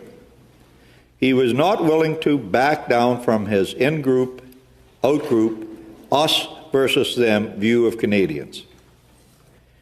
Instead of trying to understand the concerns and the impact of his government's measures on the citizens he is mandated to represent, he used his power to shut them down. As I said when we were debating the Emergencies Act motion in February of 2022, this is a Prime Minister who does not like opposition. He admires the basic dictatorship of China. He does not listen, he preaches. He does not debate, he insults. He does not convince, he imposes. When the Prime Minister unleashed his most appalling divisive tool, invoking the Emergencies Act and freezing the bank accounts of protesters and those who supported him, he stoked the flames of division in a way that we are still recovering from today. It was an international embarrassment and will be a stain on our country's history. While the use of the Emergencies Act has now been deemed unreasonable and a violation of the Charter by a federal court, the effects are still being felt. A survey done by the Canadian Hub for Applied Social Research at the University of Saskatchewan, 40% of those surveyed said they have reduced contact with friends or family over an argument about the pandemic. I spoke to one of those just last week. This is a nearly half of the country, colleagues. Not only has the Prime Minister divided Canadians by region, by partisanship, and by vaccination status, but his divisive rhetoric and actions are literally ripping families and friendships apart. A year after the coming into force of the vaccine mandates, and a year after the government's use of the Emergencies Act, after what could have been a year of reflection, Trudeau, in a public appearance, stated that he did not force anyone to get vaccinated, but rather, I quote, encouraged. The internet was quick to provide clips of the Prime Minister saying things like, and I quote, "The bottom line is proof of vaccination will be required by no later than the end of this month for all federal employees, and by mid-November, enforcement measures will be in place to make sure that everyone is vaccinated." Enforcement measures will be in place to make sure that everyone is vaccinated. That doesn't sound like encouragement to me. This, however, did not faze the Prime Minister. He carried on, dividing and conquering, stoking fear and division, and operating as if he and his government were untouchable. And to top it all off, he cynically called an election in the middle of the pandemic. He tried to get the majority that he could not get 2 years earlier. So he used the COVID-19 as his platform. Colleagues, many Canadians entered the pandemic with different health and social circumstances and a range of views on how they thought it should be handled and how they expected their fellow Canadians to act. That is normal. That's the beauty of a pluralistic society. Where things went awry is when the Prime Minister, who preaches diversity is our strength, suddenly expected the country to think exactly the same way on every critical issue. And then he mocked, insulted, and punished those who deviated from the acceptable line of thinking. Faced with the pandemic, he did not act as a leader, as a unifier. Justin Trudeau decided to divide Canadians during the pandemic for his own political benefit. This, colleagues, will be his legacy.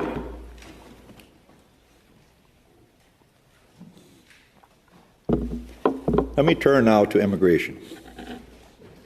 Of all the files the Trudeau government has botched, one would argue this one takes the cake, although ArriveCam app was certainly up there competing. Canadians are fundamentally pro-immigration.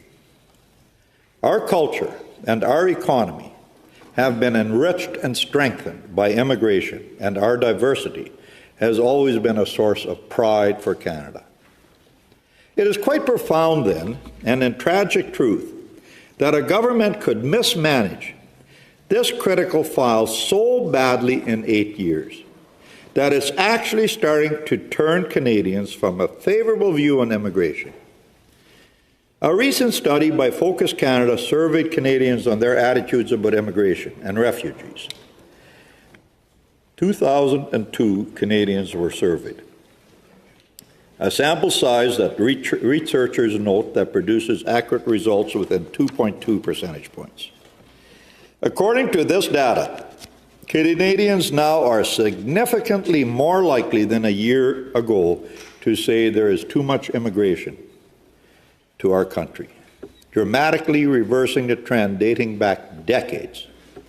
For the first time, a growing number of Canadians are questioning how many immigrants are arriving. According to the research, this expanding view that Canada is taking in too many immigrants is driven in large part by rising concerns about how newcomers may be contributing to the housing crisis. Among the most concerned citizens, according to the study, are first-generation Canadians. The state of our immigration in our country, colleagues, is truly a mess. Even Trudeau himself said at a press conference in early April, "Over the past few years, we have seen a massive spike in temporary immigration that has grown at a rate far beyond what Canada has been able to absorb. He provided an example in 2017. 2% of Canada's population was made up of temporary immigrants. Today, it's 7.5%. That's something we need to get back under control. He said, adding that temporary immigration has caused so much pressure in our communities. It's ironic, as Robin Erbach notes in the Globe and Mail, that it was these types of remarks about immigration that caused Trudeau to accuse the Conservatives of fear-mongering. For example, when Conservative MP Stephen Blaney asked about the massive backlog in immigration applications in 2018, Trudeau responded by saying, "It is completely irresponsible of the Conservatives to arouse fears and concerns about our immigration system and refugees." Trudeau then went on to blame the Harper Conservatives for the irresponsible management of the immigration system. As Erbach states, since then we are to infer the immigration system has been managed responsibly, and the proof is in the Liberal government now frantically trying to reverse course from even a few months ago. Colleagues, in November of 2022, the government released its plan to bring in nearly 1.5 million new permanent residents by 2025. Despite, as we now know, an internal report at Immigration, Refugees and Citizenship Canada that warned the Deputy Minister, among others, that population growth was outpacing housing supply and would continue to put pressure on Canada's healthcare services. This came after Trudeau's ill-conceived tweet responding to Donald Trump, essentially opening the door for migrants to flood to Canada. After his tweet in 2017, over 18,000 migrants illegally crossed the border. Then after entering illegally, claimed asylum as refugees, and were permitted to stay and get access to a myriad of social programs Canada has to offer, including education, social assistance, housing, and health care. That number continued to skyrocket the following year. This will be part of Justin Trudeau's legacy. He adhered to the Century Initiative, the irresponsible plan to increase Canada's population to 100 million before 2100. All this without any planning or investment in the infrastructure and social systems to integrate the newcomers. When it became clear that Canada could receive such a massive influx as he had been warned by his own officials, Justin Trudeau started blaming those same immigrants for the problems. He is now on a crusade to reduce the same numbers of asylum seekers, temporary workers, and foreign students his own government increased. He is not only trying to run away from his failed immigration policies, he is trying to run against them. Justin Trudeau has managed to shatter the more than 125-year-old Canadian consensus on the benefits of immigration. When Justin Trudeau ran out of excuses for the difficulties Canadians are facing, especially on housing, he started blaming immigrants. He targeted international students and temporary foreign workers, like he was not the guy who let all those people into Canada in the first place. Because of his incompetence, Justin Trudeau has managed to change the Canadians' positive vision on immigration.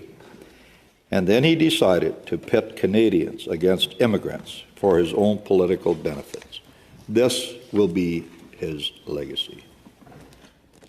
As I said, Trudeau's divisive policies have spanned nearly every portfolio. I will turn my focus now to his energy policy and his repeated antagonizing of Western Canada. Many of us in this chamber remember the hostile approach of Pierre Elliott Trudeau to the booming oil industry in the West in the 1970s and early 1980s. From freezing oil prices to imposing taxes on oil exports in order to subsidize imports for Eastern refiners, to the disastrous National Energy Program, or NEP.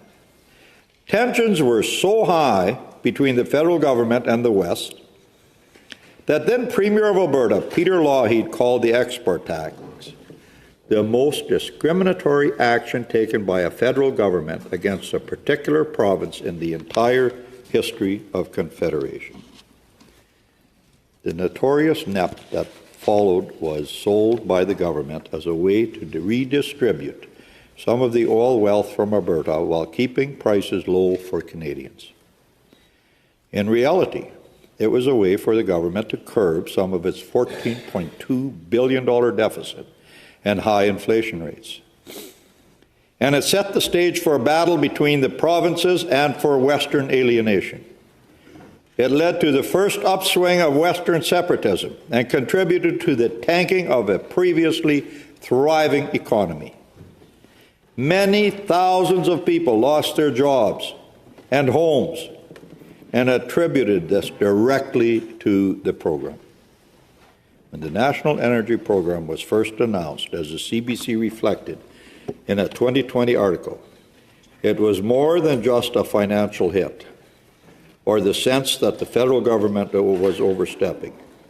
Its constitutional bounds and meddling with Alberta's resources, it was a shot of adrenaline right into the restless heart of Western alienation. Wow, that was our CBC.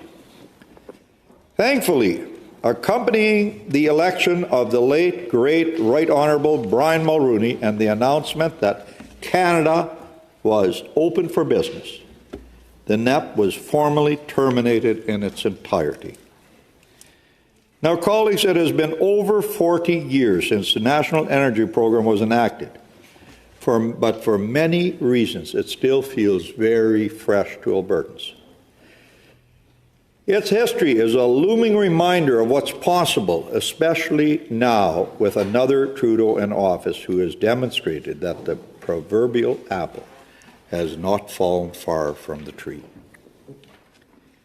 In 2019, Trudeau brought forward Bill C-69, the Impact Assessment Act, later dubbed the No Pipelines Bill, which set up a new authority to assess industrial projects such as pipelines, mines, and interprovincial highways for their effects on public health, the environment, and the economy.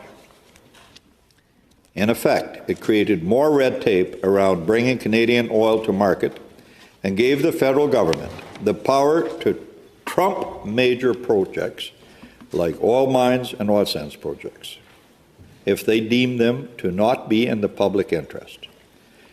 It was a gross infringement of exclusive provincial jurisdiction and has since been ruled unconstitutional by the Supreme Court of Canada.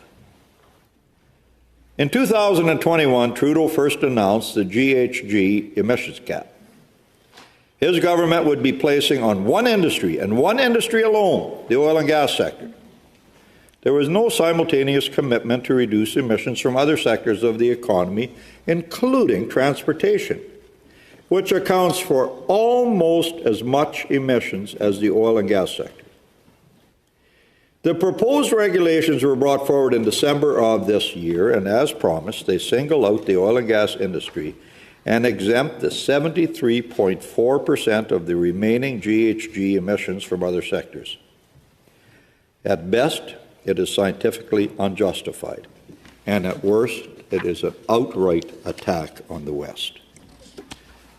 As political science professor Lydia Miljan stated in a Globe and Mail article after the announcement, demand for oil and gas will continue. We live in a large, cold, sparsely populated country that relies on natural gas and heating oil to keep us warm, and gasoline and diesel to keep us moving. Putting caps on domestic emissions will not change our demand for oil and gas.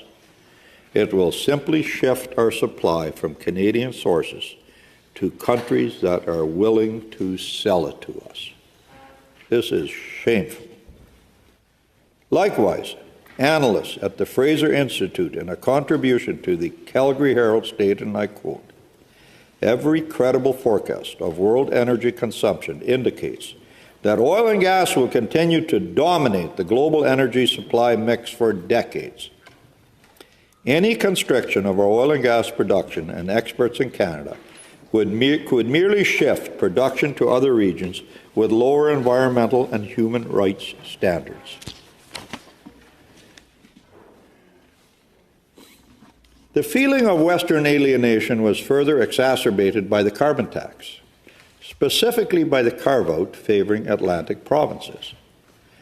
When pleas from Western provinces, pleas for relief from Western provinces were ignored, Trudeau's carbon tax exemption ensures that the rural residents of Atlantic Canada who use home heating oil will enjoy a 3-year pause on taxation, while requiring households who use other fuels to pay up. For Justin Trudeau, the folks protesting against his carbon tax are conspiracy theorists and extremists. You can feel his openness to debate his policies. Add to this the requirements for clean electricity that targets Alberta, and the picture is complete. Like his father before him, Justin Trudeau is punishing Western Canada, and in particular Alberta, hoping the rest of Canada will thank him for that. The only difference is that what was presented as an energy policy in 1980 is now disguised as an environmental policy. Again, like his father, Justin Trudeau is pitting one region of Canada against another for crass political reasons. Like his father, Justin Trudeau will leave office having alienated Western Canada. Justin Trudeau decided to pit region against region for his own political benefits. These divisions in Canada will be his legacy.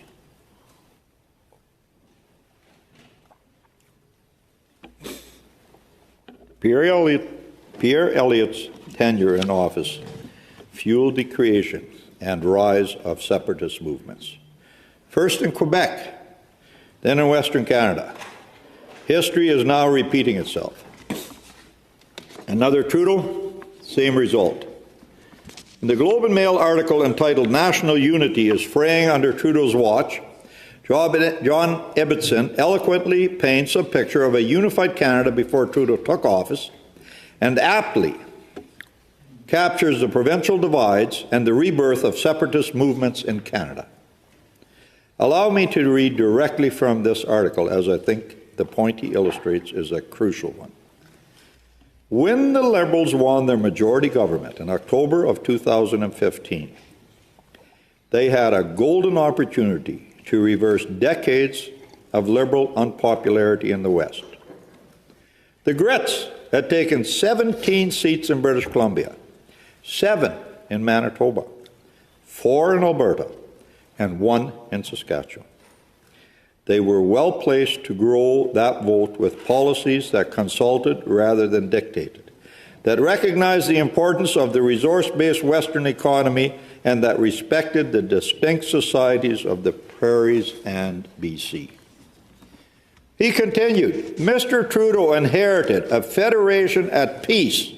In Quebec, the Parti Québécois was out of government and in decline, and the federal Bloc Québécois was decimated, having taken only 10 seats in the 2015 election. Things were quieter on the federal-provincial front than at any time since the 1950s. Surely, this was a time to strengthen national bonds between English and French, between the heartland and the West. Ibbitson then goes on to note the recent resurgence of the Bloc Québécois, the rising of the French-English tensions, and the even more profound estrangement of Alberta. He notes the increasing divides that, according to the polls, the Conservatives would trounce the Liberals if an election were held today. What went wrong, he asks. In a word, bossiness. The Liberals imposed conditions on the provinces before granting health funding They imposed a carbon tax on provinces that didn't meet federal carbon reduction targets. Bill C-69 imposed such intrusive conditions on resource development that the Supreme Court ruled it unconstitutional. The Liberals decided that national priorities justified using the federal spending power to dictate terms to the provinces. They were willing to let the prairie oil and gas sector suffer in order to meet carbon reduction targets. The result? Increasing resentment towards Ottawa across the country. He concludes, this is Canada today on Justin Trudeau's watch. When Stephen Harper called the 2015 election, the Bloc Québécois was down to 2 seats. It now has 32. And because of Justin Trudeau's attack on provincial rights, the separatist Parti Québécois is now leading the polls in Quebec and is pushing for another referendum on independence before the end of the decade. Instead of focusing on what a Prime Minister should focus on, the files that fall under federal jurisdiction, such as criminal justice, national defense, foreign affairs, national monetary and economic policy, Justin Trudeau continuously meddles in provincial jurisdictions.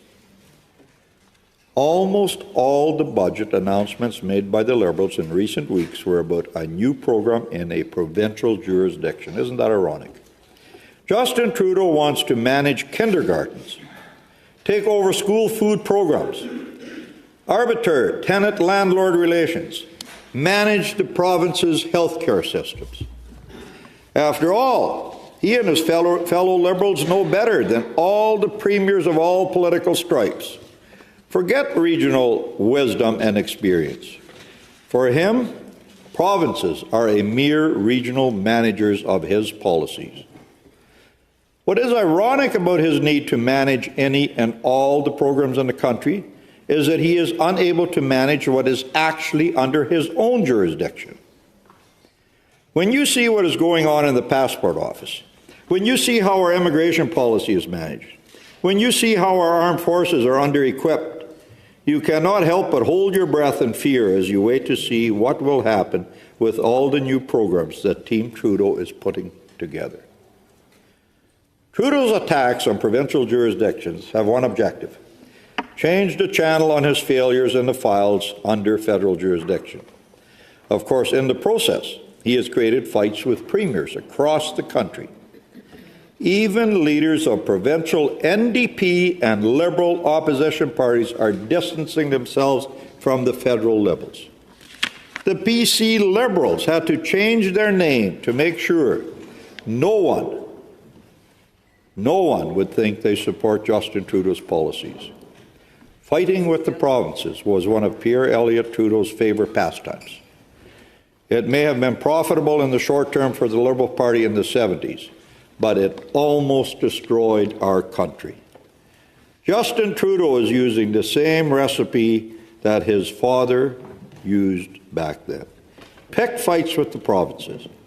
Even the lonely Liberal Premier left, Andrew Furey from Newfoundland and Labrador, is attacked by Trudeau. Hopefully, Canadian voters will soon put an end to the Liberal regime so that Pierre Poilievre can go back to working in collaboration with the provinces, not against them. We will soon go back to a period of mutual respect, dialogue, and collaboration between provinces and federal government, like we always have when the Liberals are not in power. In the meantime, we know that these divisions between levels of government in Canada and the resurgence of the separatist movement in Quebec will be part of Justin Trudeau's legacy. Colleagues, tackling controversial issues is an unavoidable aspect of leadership. Achieving unanimous support for proposed policies among citizens is next to impossible. Yet in Canada, there once existed a common belief in ultimate objectives and fundamental values. This is no longer the case. Under Justin Trudeau's leadership, Canadians are less likely to engage in thoughtful discourse and are more likely to distance themselves from someone they disagree with. After all, their own Prime Minister is constantly choosing winners and losers, identifying the morally righteous and the morally unacceptable, and making disparaging comments about the half he doesn't agree with. He has not only fueled discords on the pressing issues of the day, but he has reignited division on issues many of us thought he had long transcended. For example, divisions on the basis of religion. Many of us considered Canada a place where citizens were free and empowered to practice the religion of their choice, both in the context of a chartered right and also as a culturally valued principle.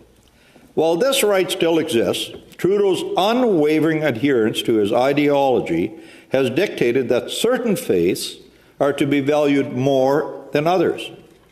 Since the spring of 2021, True North has counted 47 churches or church buildings that have been burned or destroyed by arson, and another 53 have been the target of acts of vandalism. Not a word from our Prime Minister. An attack on a place of worship is repugnant. On any place of worship. Our government cannot vocally denounce attacks on some religions and remain silent when others are targeted. But this is what we have in Canada under Justin Trudeau.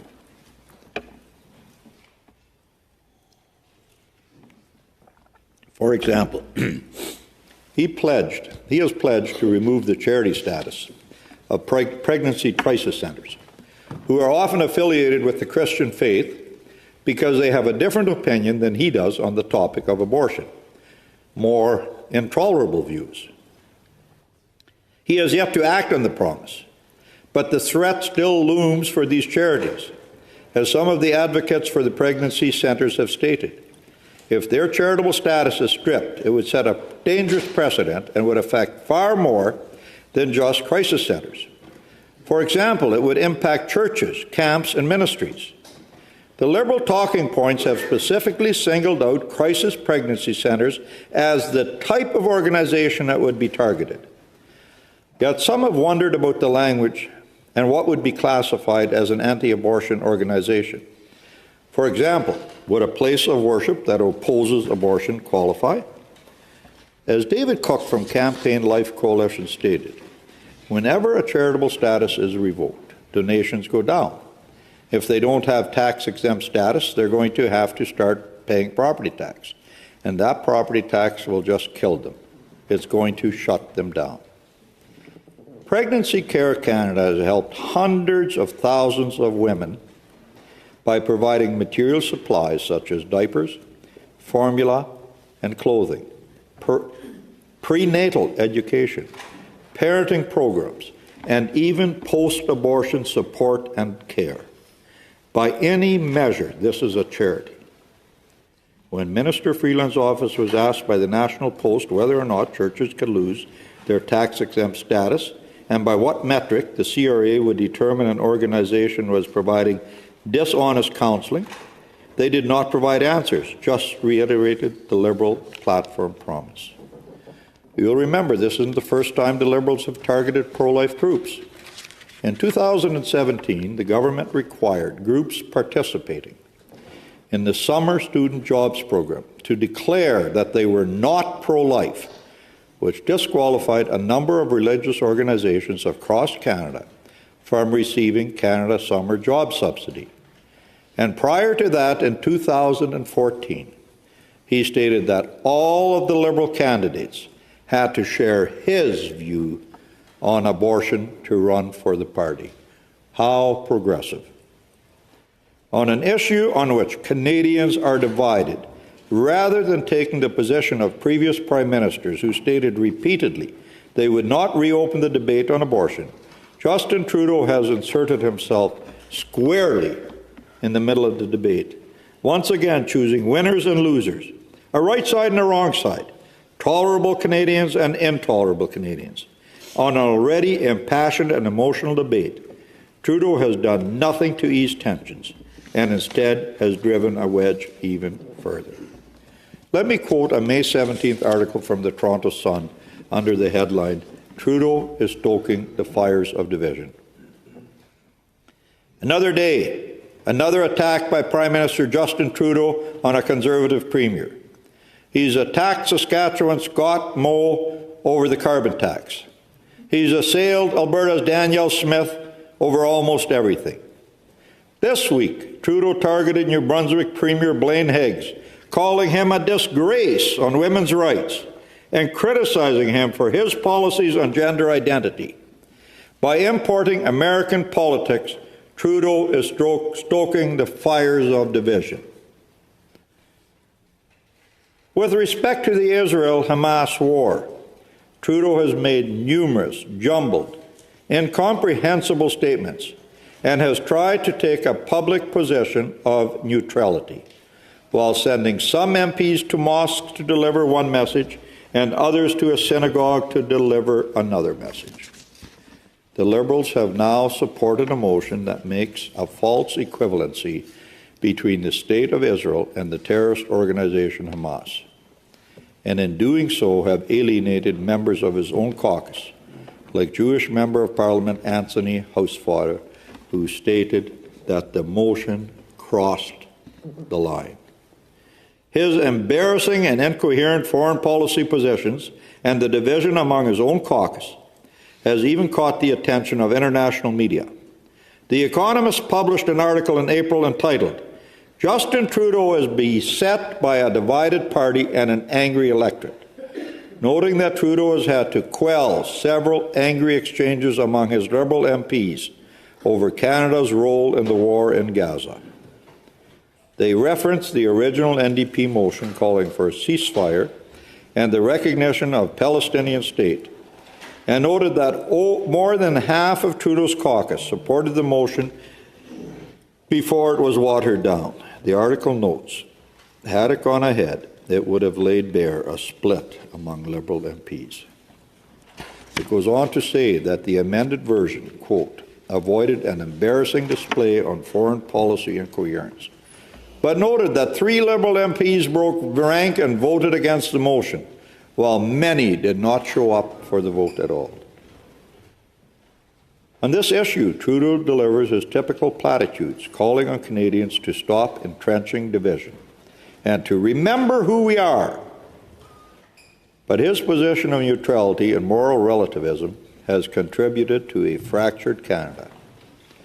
The absence of leadership from the Prime Minister and his government has consequences.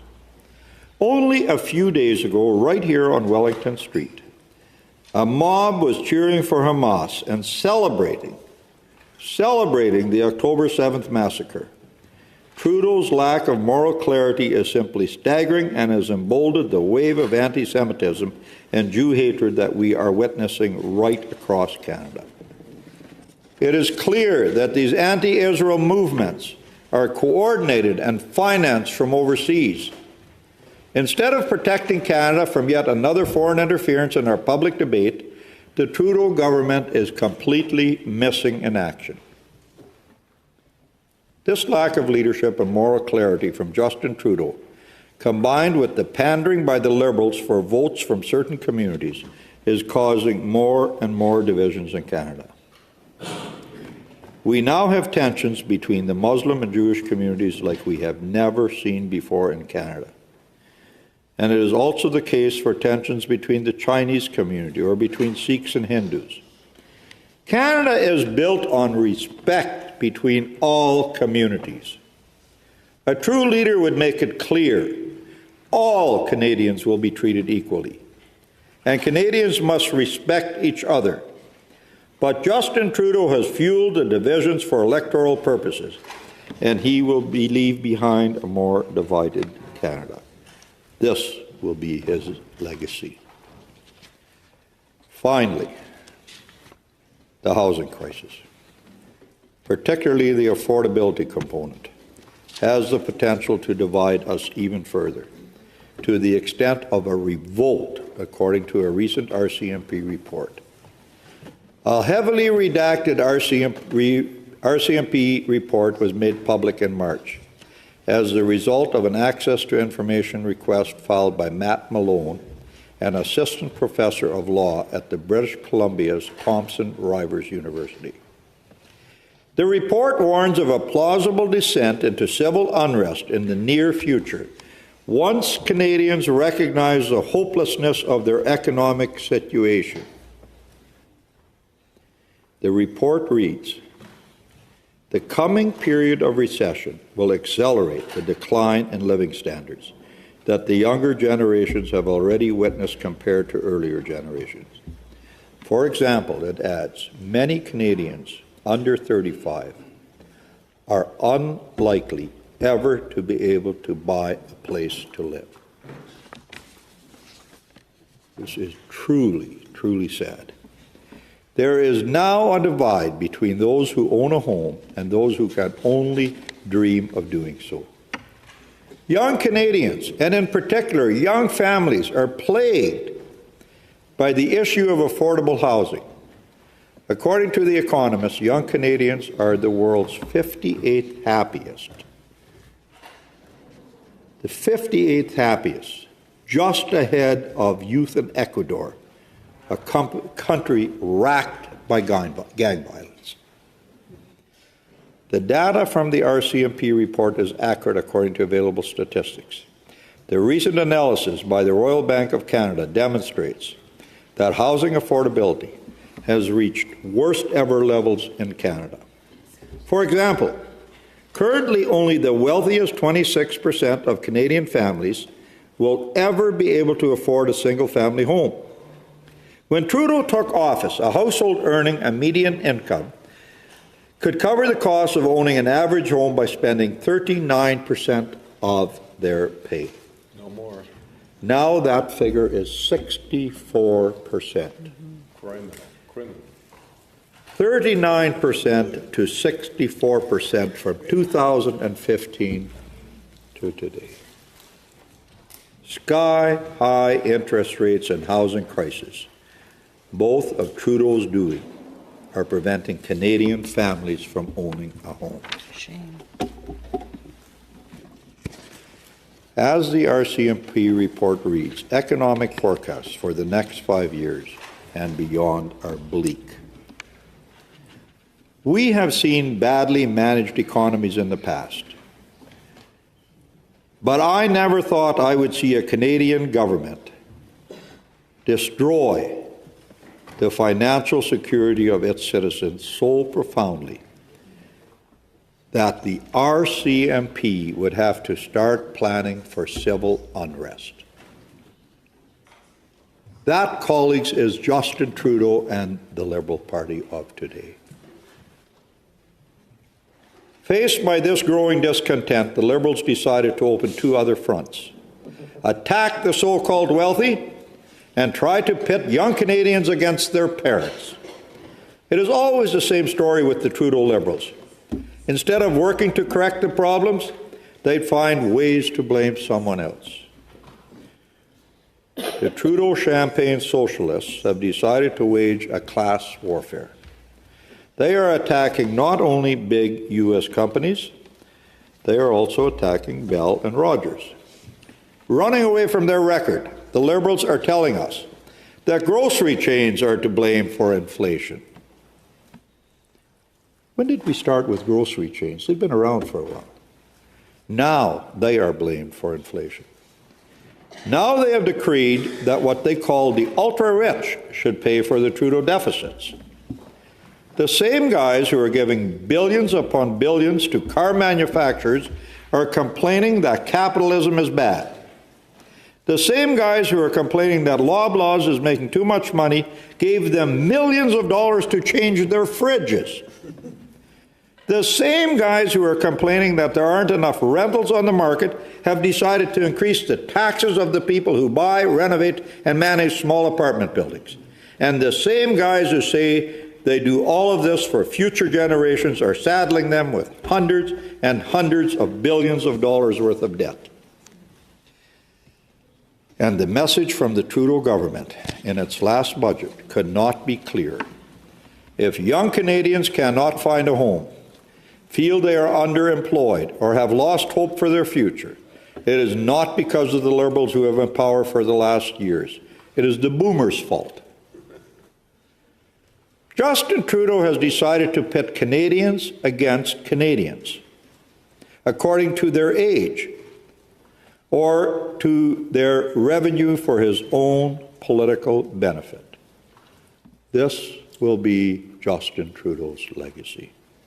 Colleagues, defining Canadian identity has always been a challenging endeavor. Yet we know that it includes the ideals of optimism, tolerance, and unity. Trudeau's leadership has undeniably fostered division within Canada, leaving us in a state of weakened unity, heightened anger, and for many a sense of hopelessness. A state antithetical to a cohesive Canadian spirit.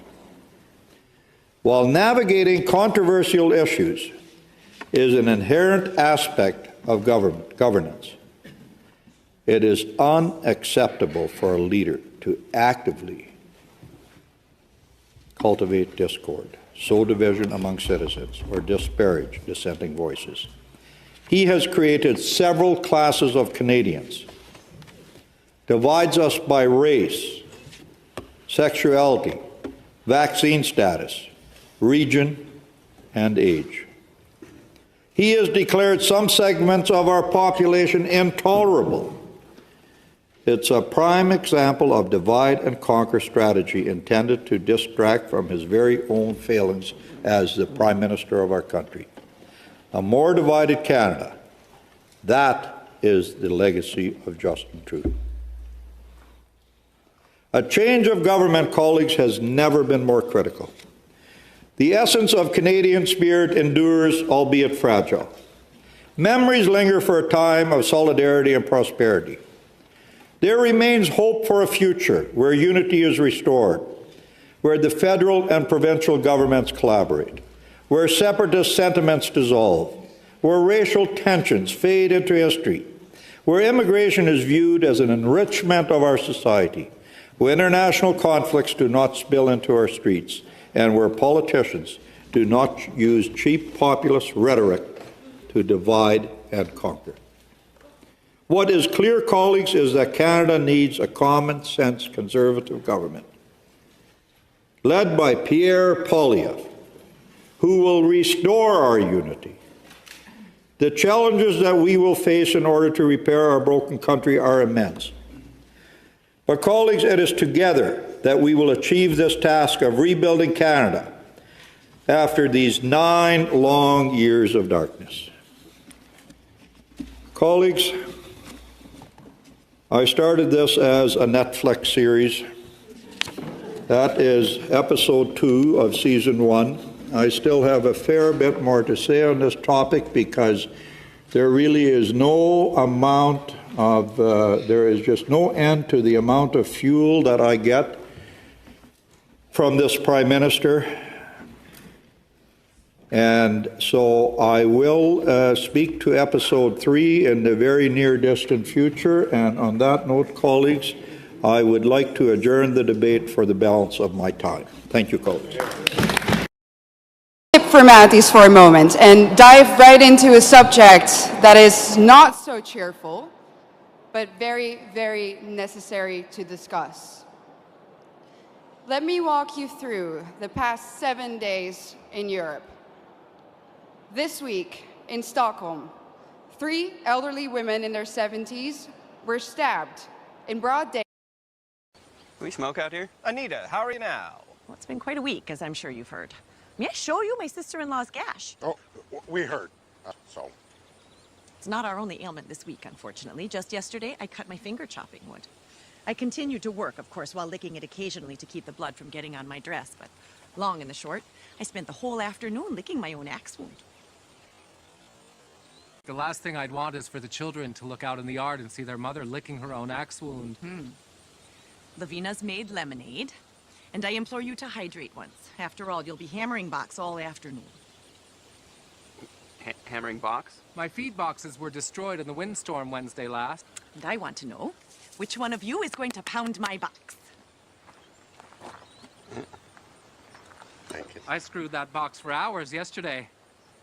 My Dick doesn't have the stamina he once did so we are grateful for your help once. You won't believe what happened in the House of Commons last week. Someone used a word so offensive that pearls were clutched, knickers were... In 1977, the worst winter in a century struck the United States. Arctic cold gripped the Midwest for weeks on end. Great blizzards paralyzed cities of the Northeast. One desperate night in Buffalo, 8 people froze to death in marooned cars. Pat Bushnell was on the road that night. Traffic just absolutely stopped. I was afraid of being stuck in the car all night long with the cold and the wind, running out of gas. And then what? I think that if we had to go through a real bad winter, just like we just went through, I think we'd have to think about moving someplace else. Move where? The brutal Buffalo winter might become common all over the United States. Climate experts believe the next ice age is on its way. According to recent evidence, it could come sooner than anyone had expected.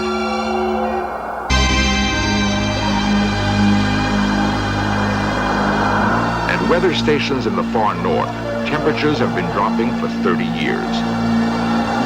Seacoasts long free of summer ice are now blocked year-round. According to some climatologists, within a lifetime, we might be living in the next ice age. Since concern for our weather has increased, the park wardens now take daily records of temperatures, wind, and solar radiation. Weather data from stations all over the Arctic is collected and fed into central computers. Balloons are launched every day to monitor the winds and temperatures at high altitudes.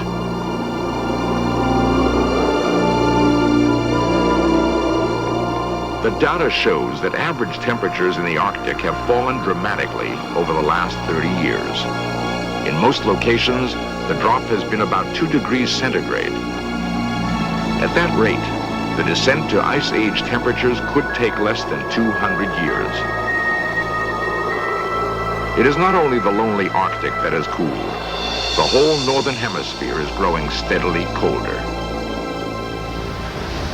There is little doubt that someday the ice will return. At least 8 times in the past million years, it has advanced and retreated with clockwork regularity. If we are unprepared for the next advance, the result could be hunger and death on a scale unprecedented in all of history. What scientists are telling us now is that the threat of an ice age is not as remote as they once thought.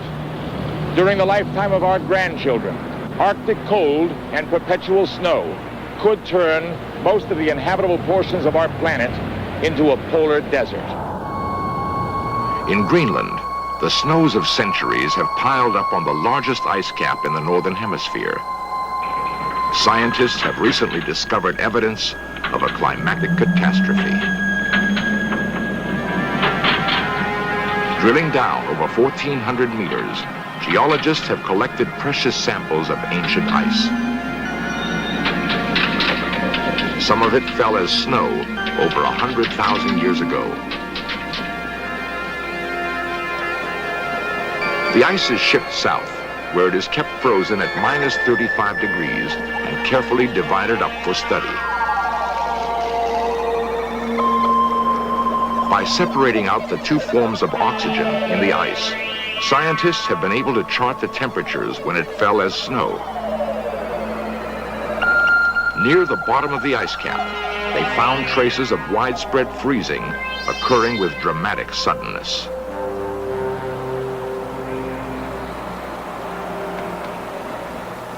Dr. Chester Langway is chairman of the geology department at the State University of New York, Buffalo. We have evidence from the ice core studies that approximately 89,000 years ago, the global climate changed from one of greater warmth than today into one of glacial severity. It is possible that a tremendous volcanic event occurred, shielding the sun, cooling the Earth's temperatures and thereby providing the explanation of the advancing glaciers. The significance of this catastrophic event is that within a 100-year period of time, that the glaciers could have re-advanced over the surface of the Earth. It is possible that we may enter into such a cold climate almost instantaneously in the very near future. If the climate does suddenly cool, will we survive the change?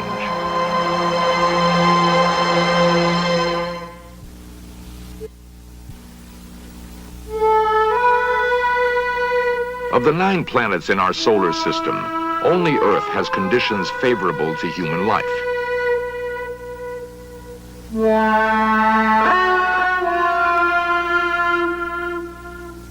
Our existence depends on a delicate balance of climate. Despite our modern technology, we are vulnerable to the whims of weather and environment. Blanketing large areas of the Earth's surface, great storms are among nature's most frightening events.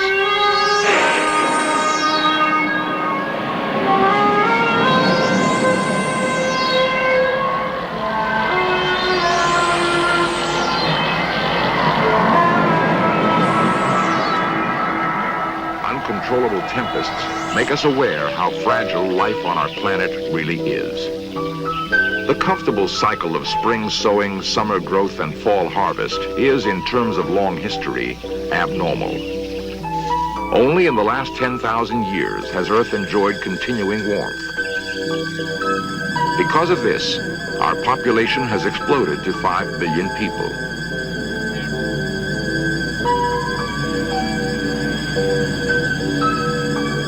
For most of the last million years, however, whole continents were buried by ice. As recently as 18,000 years ago, a mile-thick sheet stretched down from the Arctic Circle and covered what is now Seattle, Chicago, and Boston. New York Harbor was choked with ice floes. Winters were cold and snowy down to the Gulf of Mexico. All that remains of the great glaciers that once covered North America are the ice caps of the Canadian Arctic. If the ice spreads over the continent again, it is here on Baffin Island in northern Canada that the mysterious process will begin. We look to this lonely outpost for warnings of a new ice age. Straddling the Arctic Circle, Baffin Island is a harshly beautiful wilderness. It is larger than California, but not one tree grows on the entire island. The only vegetation is the stunted plant life of the tundra. Most of the inhabitants are Inuit Eskimos, whose ancestors migrated west from Greenland 1,000 years ago. Today, the island is poised on the brink of ice age conditions, a critical signal post for changes in the Earth's climate. According to geologists, the last major ice age began on Baffin Island 115,000 years ago. Perpetual snow spread southward over the continents.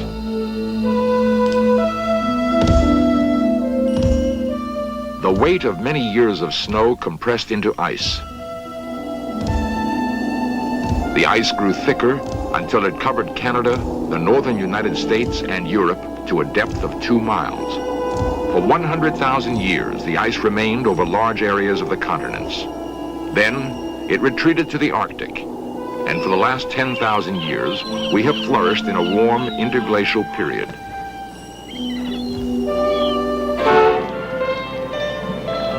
Our planet is crowded. What will we do when the fragile balance of climate shifts from today's abnormal warmth and the next ice age begins? One of the questions that I'm frequently asked is, when will this present warm interval end? And the best answer to that probably is that it has in fact already ended, and it ended 3,000 years ago right here on Baffin Island. Dr. Gifford Miller is a glaciologist from the University of Colorado. He's been studying the climate and glaciers of Baffin Island for the past 6 years. For the last 3,000 years, the summer temperatures have been getting colder and the amount of precipitation, rainfall and snowfall has decreased so that the conditions have been drier and colder. And at the same time, the glaciers have expanded. And the most recent expansion, which occurred between 300 years ago and the turn of the present century, the glaciers attained their most extensive positions that they had during the last 8,000 years. The summer of 1972 was one of the most severe summers on record, and the ice never melted that summer. And when I returned to Broughton Island, one of the local settlements here, talking to the Inuit people, and they could only tell me that their fathers had told them of a time when the ice hadn't gone out. This once-in-a-lifetime summer ice has surprised old-time Arctic residents. Ernie Sieber is superintendent of Baffin Island National Park and has lived in the Arctic for over 20 years. We had, in 1973, we had ice all over at the East Coast. The fjords, some of the ice in the fjords didn't even leave. And almost every year since, we had ice moving in and out of the fjords. So it looks like the climate has changed. It looks like it turned colder. 18,000 years ago, Manhattan Island was buried under a mile of ice. Where the Hudson River flows today, there was a huge glacier. Pack ice filled the ocean off Long Island. We're only beginning to understand the cyclic history of the ice, but evidence is mounting that another ice age is due. The most persuasive data comes from beneath the sea. The research ship Vima sails the world's ocean. Be worth the fight, and it's a fight. It's a real thought of freezing to death. That's kind of frightening. My worst fear at that point was the children. I was worried sick about them. They were in the house alone. That was the biggest worry. To go through that every year just wouldn't be worth the fight. And it's a fight. It's a real fight. 500,000 workers in the United States were laid off because of fuel shortages. Hundreds died of illness made worse by the cold. Had the storms continued much longer, millions would have been in jeopardy for lack of food and fuel. The experience of 1977 leads us to imagine the disaster the future might bring. In the descent to an ice age, one severe winter would follow another. Eventually, the snows of Buffalo would never melt. Increased demand for heating fuel would trigger an energy crisis beyond anything we can imagine. Winters in Dallas and Atlanta would grow cold and icy. Snows would blanket Southern California and Northern Florida. The people of Mississippi and Alabama would have to contend with old-fashioned New England winters.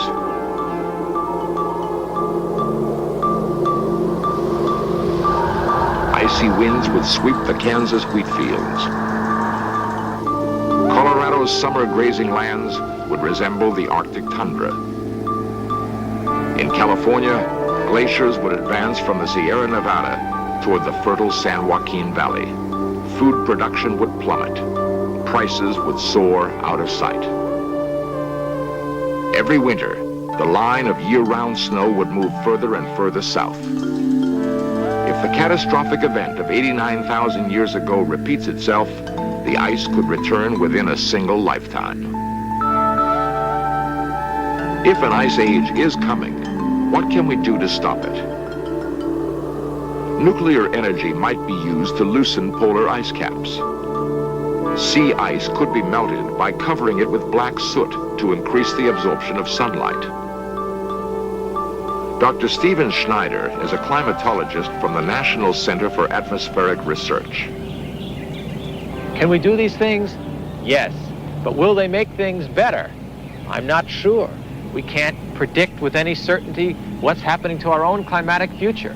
How can we come along and intervene then in that ignorance? You could melt the ice caps. What would that do to the coastal cities? The cure could be worse than disease. Would that be better or worse than the risk of an ice age? If the polar ice melted completely, sea level would rise 180 feet. New Orleans, San Francisco, and New York would be submerged. Clearly, one of the future's great problems will be to survive the next ice age.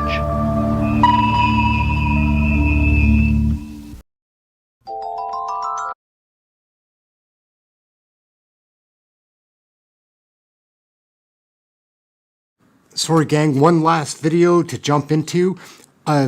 This one, I don't even know if I should be showing it, whatever. Like, it seems harmless. It's clean. There's no swearing or anything like that. But the message is something that they don't want us all seeing. I don't know why that is. Make up your own mind. Check this one out. This piece is pretty frigging interesting. Formalities for a moment and dive right into a subject that is not so I'm just going to let it ride. Let it go with her. Very you can necessary to discuss. Let me walk you through the past 7 days in Europe. This week in Stockholm, 3 elderly women in their 70s were stabbed in broad daylight on the streets. In London, 4 people were stabbed in a time span of just 42 hours. In Paris, hundreds of African migrants took to the street to riot.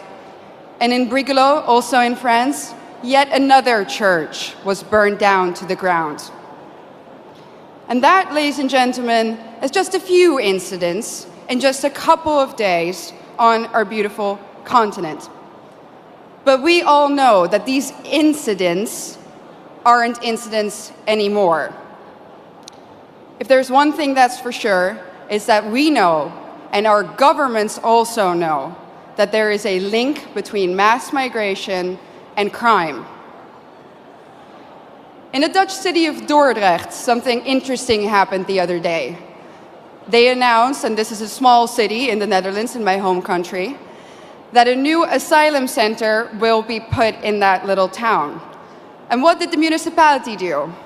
They said, we are going to offer citizens who live in the vicinity of this center 1,000 euros to take extra safety measures. Our new reality in Europe consists of frequent rapes, stabbings, killings, murders, shootings, even beheadings. But let me be clear about one thing. This did not used to happen before. This is a newly imported problem. Samuel P. Huntington predicted this over 25 years ago when he wrote, and I quote, "In the new world of mass migration, the most pervasive, important, and dangerous conflicts will not be between the social classes. They will not be between the rich and the poor. They will be between peoples belonging to different cultural entities. Tribal wars and ethnic conflicts will occur within civilizations." Well, boy, was he right. And the worst part is, we as a society seem to have become indifferent to it. When another white boy or a white girl dies at the hand of an immigrant, we might shake our head, we might let out a sigh, we might even get angry for a minute or two, and then we go on with our lives. We offer the family thoughts and prayers, but nothing ever changes. Ladies and gentlemen, what does that say about us? This is a response of a society that has already given up, a society that has already accepted its defeat. But is this true? Have we given up? Do we really accept the new reality that our globalist leaders have in mind for us?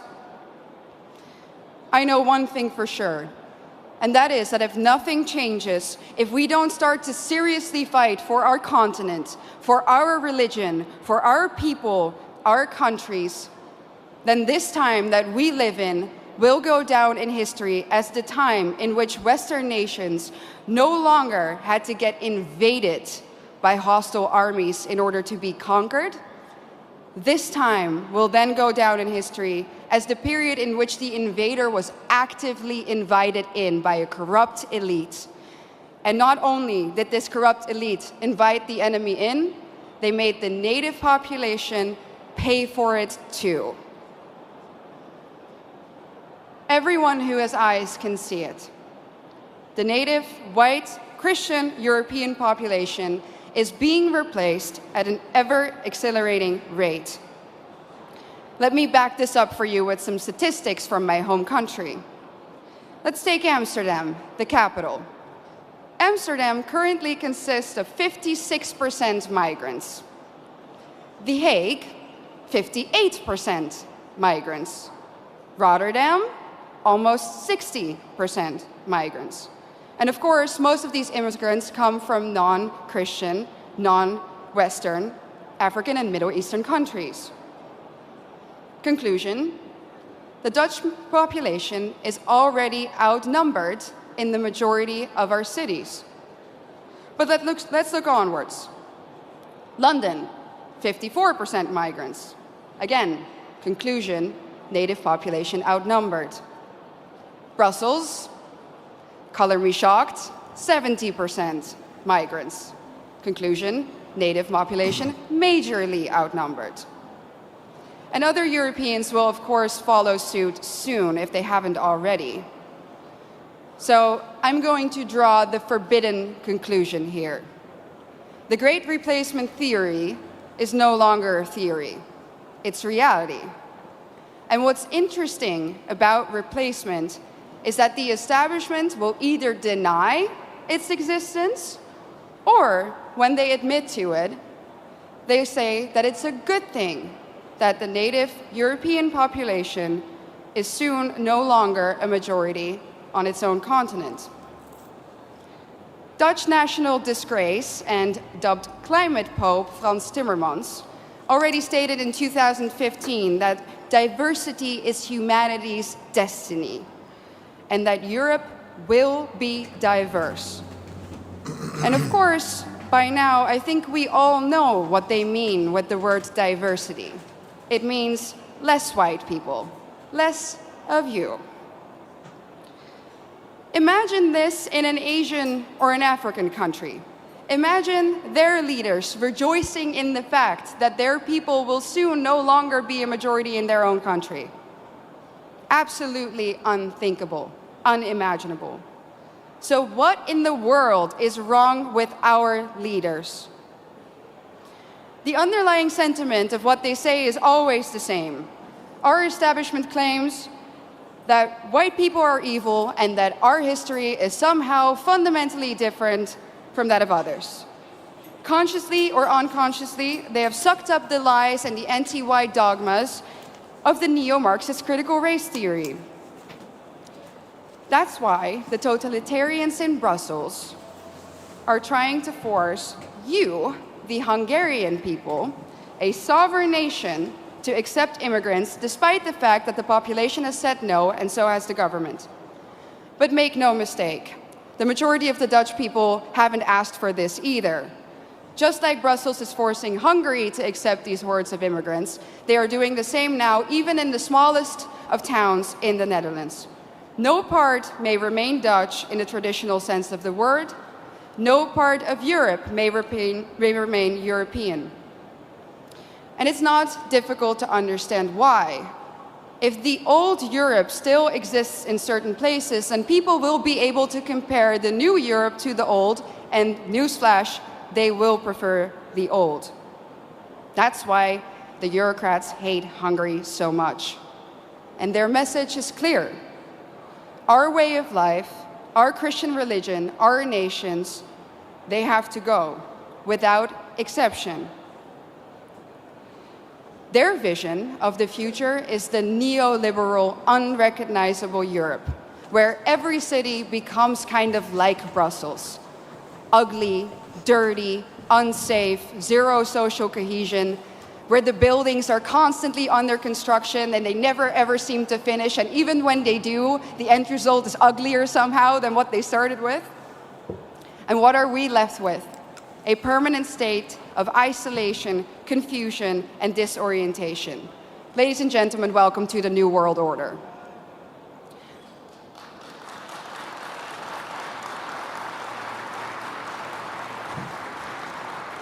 So what's the antidote? A strong Christian Europe of sovereign nation states. That's why we need to outright reject the lie that nationalism causes war. It's not nationalism or national sovereignty that causes war. It's expansionism. And where in Europe do we find that nowadays? In one place and one place only, Brussels.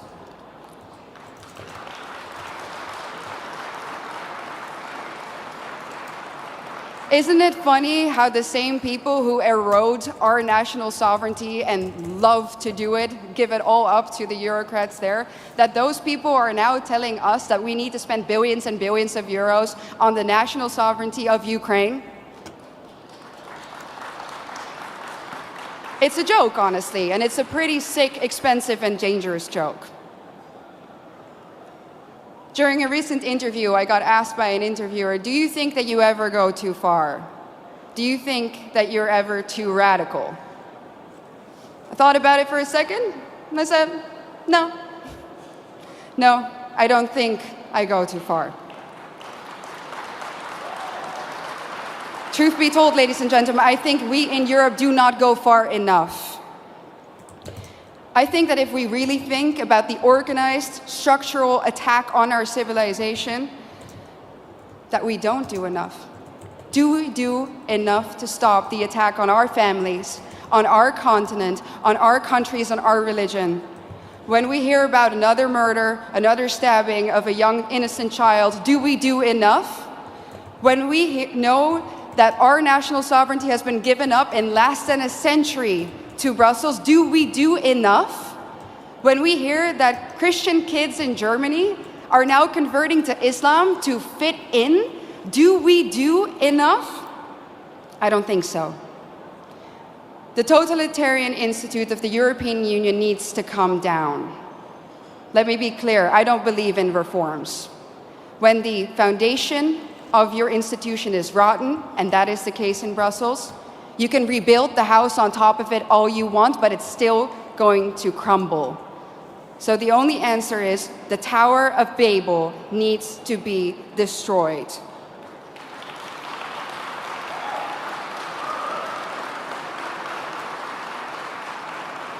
Ladies and gentlemen, we are the daughters and sons of the greatest nations on earth.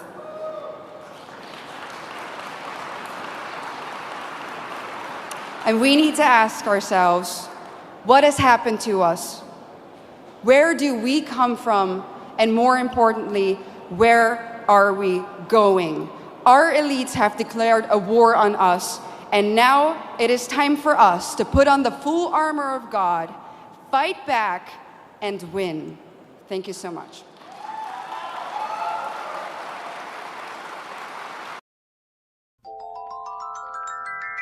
Oh, hello.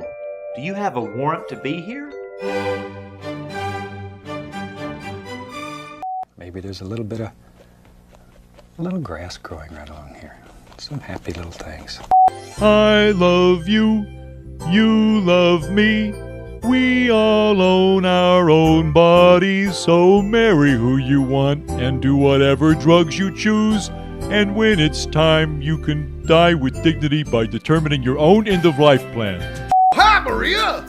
Hi, Officer Winkles! How you doing today? I don't have to answer that question. That is correct! I'm recording you! Am I being detained? Nope! Which I can legally do because I'm in a public place! Come back if you have a warrant! Alrighty! Know your rights! Yay! Okay, Gumshoes, Carmen Sandiego is in a country where socialism failed. That narrows it down to Venezuela, Cuba, the former Soviet Union, Moldova, Laos, Vietnam, Albania, Angola. So we did some digging into your past.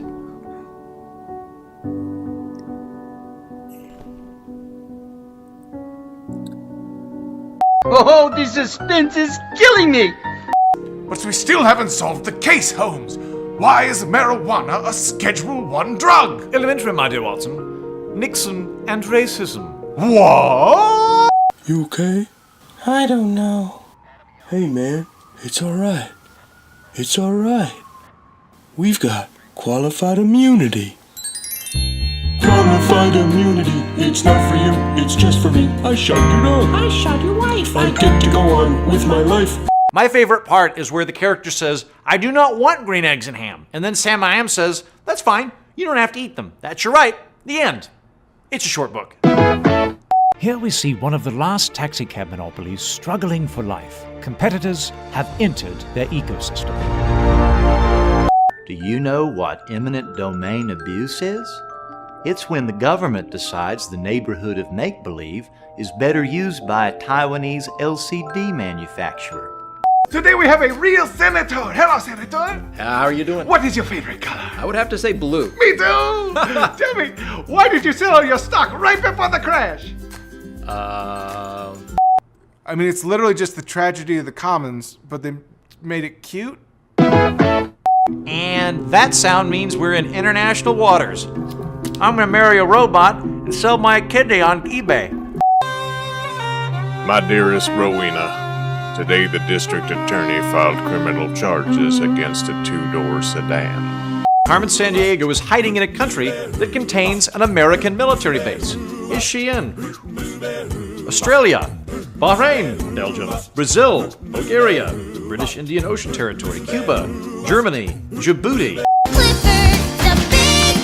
Menace. Circle, square, rectangle, war factory.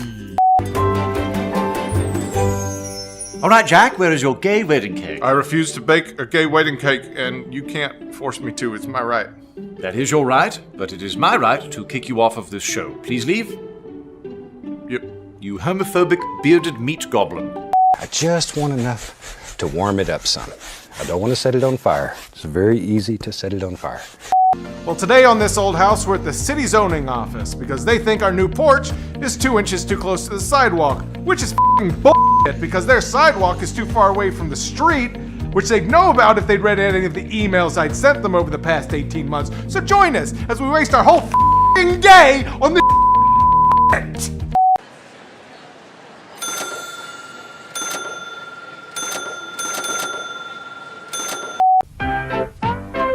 The premiere of Thomas the High-Speed Rail has been delayed again. And at the 10 Bitcoin level, you receive a handsome tote bag. Quack! Good one! Quiet! Very good! Queen! What else starts with the letter Q? Space lasers. Oh. John Podesta and Hillary Clinton had an email exchange about hot dogs. Where do we get these puppets? It's a beautiful day in the neighborhood, and you have a right to defend your house with firearms. With firearms.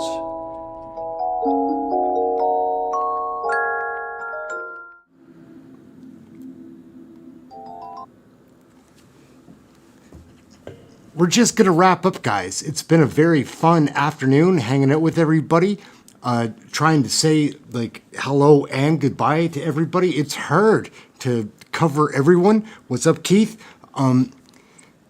It's so much fun. Come back on Monday. We're going to have another very fun live show, and there'll be some other videos over the weekend. So check those out too. Like, subscribe, share. Check those notifications and subscriptions. YouTube's funny, right? So not complaining, just saying check your subscriptions. If you want to see the videos, you know how to do it. That's it. I'm Aaron. Question Period Canada. Thank you all for watching. We'll catch you next video. You're the best. You all are. Really, this is a fun crowd. We're out.